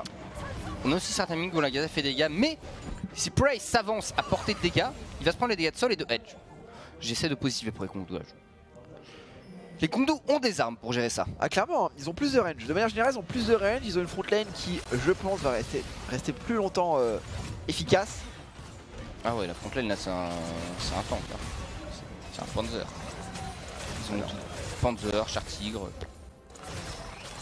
Là, c'est la division Leclerc, tout simplement. Il manque toujours ce petit Last Whisper par contre pour Sol. Sans Last Whisper, ces dégâts vont être assez restreints sur la front lane adverse. Alors, ça manque, c'est vrai. La quantité d'armure est pas énorme du côté de Khan et de Cuz. Il y a un seul item d'armure, donc il faut quand même relativiser. Mais c'est toujours des dégâts supplémentaires à prendre pour une Caitlyn. Puis il y a l'armure de base aussi, hein. Notamment du côté de Crankasé sous ultimate ou même sur un Mega Gnar qui reste quand même un champion qui a naturellement des stats assez élevés. On n'arrive pas du tout à contrôler la vision. C'est là où quand même les Kingzone montrent qu'ils sont supérieurs aux Kongdu. C'est que chaque petite décision, chaque petit poids sur la carte, c'est toujours une manière de positionner, de la vision en plus, du contrôle de carte amener, du coup des capacités à contrôler la game de manière macro bien plus efficace. Et les Kongdu, eux, ils peuvent juste lutter sur les situations. Oh, c'est pick up sur Khan, le coup d'an qui touche, le saut qui a passé, ultimate, on va tout mettre sur ce Gnar, le Gnar qui va pas suffire. Tu Khan, c'est Secret qui en viendra à bout. Après ça a coûté cher quand même, hein. C'est un ultimate de la Sejuani qui disparaît. Plus de flash, plus d'ultimate sur Secret non plus. Est-ce qu'on peut récupérer un Nashor peut-être? Ouais, c'est un 5v4, il récupère au minimum la vision sur un Nashor. Et ça, il l'avait pas depuis 10 minutes. Ça c'est important. C'est vrai qu'on en parlait juste avant. La vision qui a été parfaitement gérée par les Kingzone. Et puis il y a potentiellement sur une jeune qui est déjà mis de live, qui va être obligé de mettre la stopwatch. Est-ce que Roach peut trouver une engage potentiellement avec Le chouchou n'ira pas plus loin malheureusement, qu'est-ce qu'il va devoir reculer. Par contre on est très séparés là du côté des Kingzone. Comment il résiste à ça? Il kite. Prey qui va devoir essayer de mettre des dégâts. L'arrivée de Yujun sur le côté. Cusk qui va stopper Yujun justement. Prey qui peut Prey frapper. qui tape en ligne. Gorilla dans la mêlée. Prey, est-ce qu'il peut le faire? L'ultimate qui a été envoyé. Prey qui arrive à s'échapper pour le moment côté Kongdou. Il faut absolument l'attraper. Ça va être compliqué. Qu'est-ce qu'il va essayer de se mettre en position pour protéger au maximum? Ils sont 3v5 et ils le font. Peut-être, attention Billy sur le côté. Oh Billy il peut y aller tout seul. Regardez quand même la tourelle Sol qui est là pour assurer qu'on ne peut pas s'avancer. Mais voilà les Kingzone qui font l'exploit. Et qui vont peut-être aller chercher une Nashor en plus. Bah oui, forcément, avec la rotation du Rise, le TP de la part de Cal pour revenir. C'est parfaitement joué par les Kingzone. Incroyable. Grâce au kitting assez improbable qu'a offert Prey. Le Nashor qui tombe sur un timing où les Kongdou auraient dû contrôler l'espace. Oh là là, côté Kongdou, on s'est laissé emporter par la fureur de vouloir tuer les adversaires. Ils auraient au moins dû aller prendre la vision Nashor, prendre le contrôle de map. Et en fait, se disant qu'ils étaient 5v4, eh bien ils ont chase les adversaires, ils se sont retrouvés 5v3 et ça n'a pas suffi. En même temps, c'est vrai qu'elle était alléchante quand même la position des Kingzone. Ils étaient seuls, isolés comme ça sur le top carte, sur le top de la carte. Pas très résistant en plus que c'est un Xayah Rakan, pas beaucoup de tanking. On s'est dit, ah, on peut y aller. Et ils ne pouvaient point. Et non, trop de contrôle, malheureusement. Ah, c'est compliqué. Hein. Les Kongdou, on rappelle que s'ils perdent cette game, eh bien restent dernier du classement. Bon. En fait, c'est-à-dire que cette game n'a de valeur que pour avoir des points ou en perdre. Mais en soi, les Kingzone sont déjà premiers avec plus 14. Alors, se dit en termes de BO, les Kingzone, s'ils perdent celui-ci, ils sont au niveau des KT. Hein. Ils seraient à 9-3 comme les KT. Les Kongdou sont bons derniers, peuvent passer soit à 3-9, soit à 3-10, à 2-10 pardon. Et ensuite, alors demain matin, on aura quoi? On aura SKT Jin Air et KSV MVP. L'SKT Jin Air a son importance, l'SKT doit gratter les points s'ils veulent aller en playoff. Ouais, clairement, il y a quand même des matchs assez intéressants. Évidemment, le match des MVP aussi à suivre. On est sur la phase de jeu là, du côté de la Corée, où chaque match... Oh, elle se prend beaucoup de dégâts, elle qui se fait complètement pulvérisée par BDD. BDD qui s'en sort en plus avec l'ultimate. Quel dégât proposé par le Rise. Il s'est fait vaporiser Edge. Allez, pourtant là les Caro Gold. Et BDD il fait même pas un back pour changer son ghost face à une TP et revenir. Ah si quand même. Si, il va le faire, il faut, mais voilà. Des immuteurs qui tombent. Les Kingzone qui pourraient aller chercher la fin de la game, même si Sol est toujours là à la défense. Sol qui peut peut-être trouver un petit peu de dégâts. Il faut trouver une auto-attaque là. Charger le Rapid Fire sera sur Cuz malheureusement. BDD. Non, on va pas faire de gros rush. Can dans la mêlée. Non, la dévoration parfaitement jouée quand même de la part de Secret. Même si Gorilla va aller chercher Sol derrière. Sol qui va essayer de rester en vie au maximum. Est-ce qu'il y a des dégâts potentiellement? Prey. Sol un premier kill. Sol est-ce qu'il peut le faire? Sol directement sur Gorilla. Sol qui fait le chase. Sol il arrive à taper, il met quelques dégâts. Sol il faut prendre un deuxième kill sur Gorilla, ça passe. Double kill pour Sol. Le chase de la part de Roach. Les contrôles sur BDD qui pourrait prendre le trap potentiellement. Sol qui arrive à toujours à kite au maximum, qui met des attaques. Non, le stun sur Sol, la part de Roach, c'est bon. C'est fini malheureusement, quoique Edge est revenu. Edge a les dégâts potentiellement. Est-ce que BDD peut faire la différence? On se bat avec Arn du côté des Kongdou. Oh l'ultimate sur BDD qui permet à Edge de prendre ce kill. Est-ce que Can peut faire la différence? Can qui va essayer de gagner du temps. Can, il court, Yujun le fléau qui va toucher, on va pouvoir faire proc le permafrost. Attention cependant, c'est un méga Gnar, il arrive à jump juste avant le poison débilitant. Ah, et Can qui s'en sort, qui aura gagné un petit peu de temps, notamment qui aura empêché les Kongdou de webclear trop rapidement. Ces teamfights quand même qui vont jusqu'au bout, les Kongdou qui n'abandonnent rien. Qui malheureusement perdent voilà, sur le long terme, puisque c'est cette T3 bot lane qui va tomber. Ouais, mais plus ils ont d'inhibiteurs de tomber, plus ils ont de gold à récupérer sur les sbires. Oh attention, ils rushent à 2. Ils rushent le dragon ancestral à 2 les Kongdou. Ah non, ok, c'était juste pour prendre l'information. Parce que c'est vrai que si les Kingzone récupèrent ce dragon ancestral, eh bien ça en sera fini des Kingzone. Ah là là, Sol qui s'est un peu trop approché, qui s'est pris le lip strike de Cuz. Et forcément le lip strike avec le counter strike. Ça a été très difficile à gérer pour Sol, qui en est mort, hein, le fait de pas avoir de QSS. Si bah, certes tu as un time catch, mais il faut qu'il soit à portée. Bon, bah voilà, les 225 points de dégâts bruts des Kingzone qui vont arriver. Ouais, là par contre, le prochain teamfight, il faut être un peu plus délicat à gérer pour les Kongdou. Déjà que de base, c'était pas évident. Malgré quand même le très gros travail de Sol, hein, à noter. Sa Caitlyn qui reste une sacrée référence. Et Edge a un Rabadon. On est quand même sur une Cassio qui est sous stéroïde. Il a un léger retard au stuff quand même parce qu'il n'a pas encore son 5ème item. Si, il l'a, pardon. Autant pour Ouais, moi. il a le 5ème item, pas de C'est le soucis. 6ème qui manque. Du côté de cette Caitlyn, on a aussi bien le dernier souffle qui a été complété. Et je me demande si ce 6ème item à Riley pourrait pas être intéressant pour vraiment ralentir au maximum les King Zone, pour ceux qui n'ont pas en tout cas de dash, hein, je pense à BD, à Prey, pour permettre à Sol de DPS un maximum. Il a fait le choix aussi de ne pas partir sur un Liandry. Oh, les bons dégâts de Sol quand il touche. Ouais, ça le frappe, ça y a aucun problème. C'est une Caitlyn 5 items. Avec les bots, je pense qu'il peut pas vraiment par contre se permettre de retirer ses bots. Entre le Jack, le Gnar. Encore 1 minute 30 en tout cas. 1 minute 30 avant que l'Elder Drake ne disparaisse, sachant que d'ici là il y aura le Baron Nashor. Après il joue à distance, un seul, il joue juste à chaque fois la range. Il trouve du poke. Le problème c'est que sur le long terme, on va se faire manger. Il y a cette brûlure qui tourne. Les inhibiteurs aussi qui sont tombés et du coup... Oh, Edge. Oh, encore une fois Edge se fait complètement supprimer par BDD. C'est un 5 mètres qui a dévoré en plein milieu de la mêlée directement. Yujin qui va être obligé de reculer. Roach qui tente de s'échapper mais ça ne passera pas. C'est la finition, les King Zone. Il reste sur Sol ce genre de malgré play. tout, l'ultimate de la part de Kat, peut-être le stun, encore une fois une très bonne derrière sur la part de Secret. Mais on n'a pas les DPS là du côté de Sol, malheureusement pas tout seul en tout cas. Même si quoique il y a des dégâts, ouais, le Nexus qui va tomber, il y a trop de sbires. Le Nexus qui tombe, ce sera 2-0 pour les King Zone. Malgré une défense de tous les instants de la part des Kung Fu Monsters. Mais voilà, on est bon en teamfight, c'est vrai. On est bon en lane, c'est vrai. Mais il manque toute la macro game malheureusement. Et ouais, c'est pas de bon de soi pleine. Le decision making est pas ouf du côté des Kongdu. Il y a de l'espoir, il y a un Sol qui est bon. Notamment Edge qui était plutôt ok là-dedans aussi. Mais voilà, il faut plus que ça pour battre les King Zone. Ils ont cependant joué leur plan de jeu du côté Kongdu, c'est ok, on a un early game plutôt bon. Erreur de swap lane, certes, mais en tout cas domination de lane. Suivi d'un mid game sur lequel ils ont accepté que c'était un temps creux et de rester safe. Jusqu'au late game où là en late game en fait, ils ont essayé de prendre un peu plus de fights, ils ont vraiment joué leur power spike, mais voilà, ils sont juste moins bons que les King Zone, ceci dit ils n'ont pas démérité je trouve les Kongdu. C'est là où on se rend compte que j'ai vu quelqu'un dans le chat qui faisait cette remarque. Et ça, c'est les 10e de Corée. Voilà. Imaginez-vous un peu le niveau de la Corée cette saison. Non mais c'est parce qu'ils n'ont pas vu les 10e de NA. C'est beaucoup mieux. C'est plus spectaculaire. C'est qui le 10e Rider à ce moment-là Je dis ça en plus, je sais même plus le classement C'est actuel. encore les Golden Blue ou Golden Guardians, potentiellement. Guardians, C'est fort possible. C'est ça, ce sont les Golden Guardians. Suivis de près par les CLG. CLG qui ont chuté derrière Optic Gaming. Optic Gaming évidemment. Optic Gaming qui est remonté devant les CLG. Ouais. C'est plutôt ça. Bien sûr. C'est pas CLG qui a chuté. Optic, de toute façon, ils vont aller au World. Ils vont arriver en playoff, en NA. Ils vont pas gagner puisque la TSM. Moi, je reste TSM et EcoFox fanboy. Je mettrai l'Optic au même niveau. Ouais, pour le coup, les EcoFox sont vraiment très très dominants. Encore une fois, l'impact de Uni. Uni hein, dans les ligues. Uni quoi.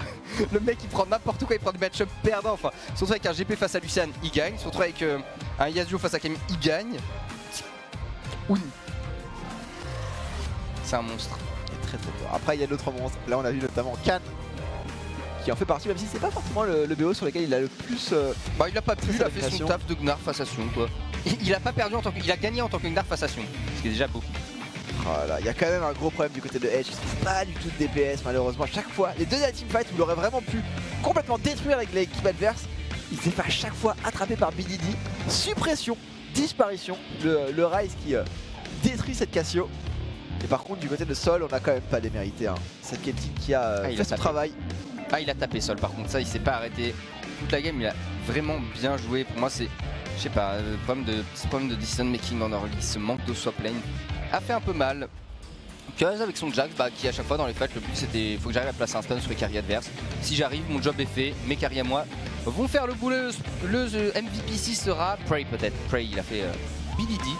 Ah ouais, oui quoi que BDD. C'est quand même BDD qui débloque les fights Ouais. pour les Kings. Parce que c'est lui qui supprime Edge à chaque fois, enfin 2 fois de suite. Ça fait une grosse différence. C'est vrai, c'est vrai. BDD du coup qui va se hisser au même niveau que Peanut, c'est-à-dire 6 dominations. Au Sachant rang que de BDD MVP. il joue à chaque game et pas Peanut. C'est vrai. Peanut il a eu le MVP au match d'avant. Cuz a pas joué beaucoup, hein, qu'on soit d'accord, mais quand même. On va voir le travail de BDD. C'est vrai que c'est lui qui va réussir à couper la retraite. Sur Yujun, là c'est un très bon ultimate de Kan, même si Secret réagit bien. Après, il est bien positionné la BDD. C'est ce fight qui était tellement génial. Tout se joue à la pas grand chose. qui rejoue une fois encore. On va commencer à reculer du côté des King Zone. La le Cuz qui pousse les Kongdu à reculer. Il prend les dégâts, il est dans les miasmes, du coup il va se faire engage par tout le monde. Regardez, au moment où il va tomber, hop, la rune, le shield qui permet de sucer le maximum. C'est Sol peut continuer à DPS. Encore une très bonne débarrasse de Secret. On s'avance, on recule, on ravance. C'est une espèce de tango, tu et vois. là, par contre, Edge. Attention, Edge est là et Edge est plus là. Regarde, en plus, il joue le regard de la Méduse, je l'avais même pas vu ça. Franchement, BDD, depuis la saison dernière, c'est vraiment devenu un. C'est un joueur qu'on a beaucoup regardé, on disait c'est un joueur qui va monter, etc. Mais c'est vrai que depuis la saison dernière, il est absolument monstrueux. C'est voilà, c'est un joueur qui pourrait se hisser au niveau des grands mid laners coréens. D'ailleurs, il y est déjà. Il y est déjà, clairement. BDD, il n'y a pas de souci. On peut le considérer comme un excellent joueur de la Corée, un des meilleurs mid laners, pas pour rien qu'il est chez King Zone. Du coup, là, messieurs, on aura évidemment l'interview qui est en train d'être gérée par notre cher régisseur. À côté de ça, donc le deuxième BO de la journée sera les Rocks face au BBQ. Deux playstyles plutôt sympathiques, des niveaux similaires. Pour donner une idée, au niveau des Rocks, on se retrouve à la 5e position, donc dans les playoffs pour le moment. Oui. Et les BBQ sont 7e. Il y a un écart qui est assez restreint entre les deux. Entre ces deux équipes-là, évidemment, il y a les SKT1 hors des playoffs pour le moment. Et la défaite des Rocks pourrait permettre au SKT de caresser l'espoir de récupérer cette place. On va voir, en tout cas ce sera un BO qui va commencer, vous commencez à être habitué maintenant à midi. Entre temps, on vous laisse avec l'interview. Petite pause et puis à tout à l'heure sur Gaming. For the translations. Hey guys, the current rank 1 King Zone Dragon X takes down the underdogs Kongnu Monsters with a 2-0 convincing win. We are now sitting down with Peanut and BDD for the MVP interview. 가장 먼저 오른 팀이 되었네요. 승리의 주인공들 함께 만나보도록 하겠습니다. 큰 박수 부탁드리겠습니다. 네, 현재 킹존이 2라운드 3연승을 Okay, King Zone Dragon X keeping up their consecutive wins. 기분이 굉장히 좋을 것 같은데. How do you feel? BDD 선수 뭐 어떠세요? 일단 BDD 오늘 경기 되게 불안했는데 I mean, like, we've shown shaky moments, 보완해서 다음 경기 준비해야 될 but I think we'll try to show a better performance in the next game. 어떤 부분들이 좀 불안했는지 혹시? Like, what was the shaky moment actually? I mean, our calls weren't coordinated, and the game has gotten a little bit complicated. I mean, you don't look overly happy today. 피넛 선수 오늘 뭐 경기 어떠셨어요? Peanut, for you, how was the game? 이제 이 세트가 약간 좀 많이 불안불안해서 You know, the second set was a little shaky and we stumbled a lot, but I'm happy that we won. 확실히 피드백들이 좀 계속 하더라고요, 이야기를. 그래서 오늘 또 이제 교체 멤버를 You know, Peanut, you were subbed out and Cuz came in, 멋진 경기력을 선보이려고 했던 것 같아요. and Cuz showed a good performance as well. 이렇게 좀 대기실에서 보면은 막 이렇게 의견도 많이 나누면서 피드백. You know, do you guys have a lot of opinions and feedbacks at the when you guys are benched? 상대팀 시야까지 보니까 이제 당연히 피드백할 수. So you know, yeah, we do give a lot of peer feedbacks, 대기실 볼 때는 피드백을 많이 더 나눌 수 있는 것 같아요. and I think it's good to give feedbacks to each other. 오늘 사실 피넛 선수가 굉장히 신선한 그리고 또 정글을. Peanut, you actually played a rather fresh jungler today. You played Olaf jungle. 배경에 대해서 혹시 What was the reason behind it? 일단 스크림에서 한번 당해봤고 그리고 이제 다시 이제 LCS는 지금 8.4거든요. I mean, like when Olaf ults, it can be CC immune and it removes the Skarner ult, and Olaf is actually used a lot in the NA scene. So I think it's a pretty good jungler actually. 네. 그러면 이 스카너를 상대에게 좀 내주고 올라프를 가져간 듯한 그런 인상도 좀 들었는데. So you guys gave the Skarner away and took the Olaf instead. 느낌 있는데 맞습니까? 네. Is that right? 미드 정글 싸움에서 올라프 궁 때문에 이제 스카너한테 죽을 위험이 없어서. In the mid jungle fight, the Olaf ult enables Olaf to just go in without getting ulted by Skarner. 올라프 정글이 또 오랜만에 나와서 많은 팬분들이 좀 궁금해하실 것 같아요. 이 올라프. I mean, it is a long time since Olaf has come out in the LCK scene as a jungler. 속쪽에 신경을 좀 많이 쓰셨던 것 같은데. I mean, you seem to have cared a lot about the movement speed. 일단은 생각나는 팁은 제가 재작년부터 올라프를 했었는데. I mean, one tip that I can give 잘 나왔었거든요. is that I've played a lot of Olafs in the past, 스타트일 때는 그냥 강타를 블루에 쓰고 스타트하는 게 좋다고 and I think it's better to use the smite early on the blue golem than just saving it for later. 정글링 먹는 거 그 정도? 그 팁 팁밖에 기억이 안 나는 것 같아요. 네. 알겠습니다. 정글링 속도에 있어서 또 체력 관리하는 꿀팁을 알려주신 것 같아요. 그렇죠. So I think that's a pretty good tip. BDD 선수는 항상 라인전 상성의 역사를 새로 쓰는 선수라는 You know, BDD, you always show that strong lane prowess. 기준으로 상성을 정해야 된다 뭐 이런 얘기도 있는데. You know, you almost seem to have no counters. 갑자기 생각나는 게 탈리아는 또 안 하셨어요. But you didn't actually pick the Talia today. What was the reason? 사실 탈리아가 그래도 선픽하기에는 살짝 부담되는 I mean, Talia is a little risky when you pick it first. 선픽하기 좀 부담스럽기 때문에. 네, 르블랑이나 이런 것들이 저는 살짝. You know, LeBlanc and other kind of mid champions can actually counter the champion. 탈리아가 4승 6패거든요. 예. You know, BDD, your Talia is 4 wins, 0 loss. 그럼에도 불구하고 방심할 수 없다. 또 이런 의지가. But BDD always can't let down his guard 드리면 좋을 것 and 같아요. decides to pick the other champ. 오랜만에 또 전에 인터뷰했을 때 강타 싸움 요즘 좀 자신 없다 이런 얘기도 있었는데. You know, Peanut, you have told us before that you are always confident in the smite wall. BDD 선수가 아마 잡히면서 상대에게 좀 기회가. Okay, here's the highlight. 오랜만에 또 작전명 와우가 나왔어요. 뺏을 확률 몇 %라고 생각하셨어요? 딱 느낌으로. So, did you have confidence that you were gonna get the smite right? 심리적으로 지금 상황은 상대는 못 뺏으면, 못 먹으면 진다. You know, psychologically, I was thinking that if I don't get the smite, that our team will lose. 제가 더 유리한 것 같고요. And then luckily, I got the smite right, so I'm happy. 좀 많이 못 뺏어서 좀 위축돼 있었는데 오늘 먹어서 다시 좀 잘 뺏을 수 있다. Yeah, so I'm generally happy that I was able to pull off the Baron steal. 그러면서 동시에 이루어졌던 게 막 집요한 운영이었는데 프레이 선수가 본인의 목숨을 던지면서까지 상대를 막 지연시키는 장면도 You know, 나왔어요. Prey has shown moments where he sacrificed his life to delay the enemy's Baron. 맵을 보긴 했었는데 사이온이 탑 작은 부시 있잖아요. 거기서 사이온 보인다 했는데 갑자기 종인이 형이 팍 하는 거예요. You know, we saw Sion and then Prey just suddenly appeared and just died. 살짝 제가 그쪽에 말해줘서 살짝 안일하게 된 것 같아요. So I think that was a mistake by us. 들어간 건 아니었죠. 알면서 들어갔고요.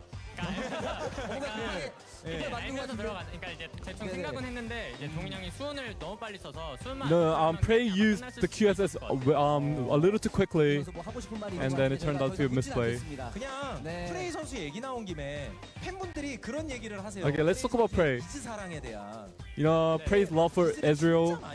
You know, Prey does show a big love for Ezreal, and he plays it a lot.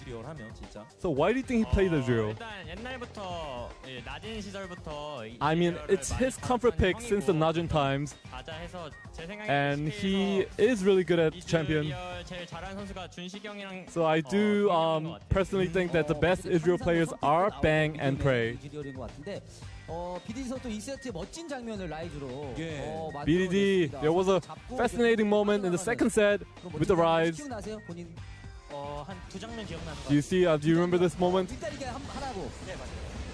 일단 이 라이즈 카시 구도는 좀 어떻게 생각하세요? What do you think about the Rise and Cassiopeia matchup? 선입견이 있는 챔피언 상성 구도라고 생각 안 해서 라이즈도 충분히 할 만하다고 생각. I mean, there are stereotypes where people say that Cassiopeia does tend to counter Rise, but I think it's not really a counter. 생각나긴 해요.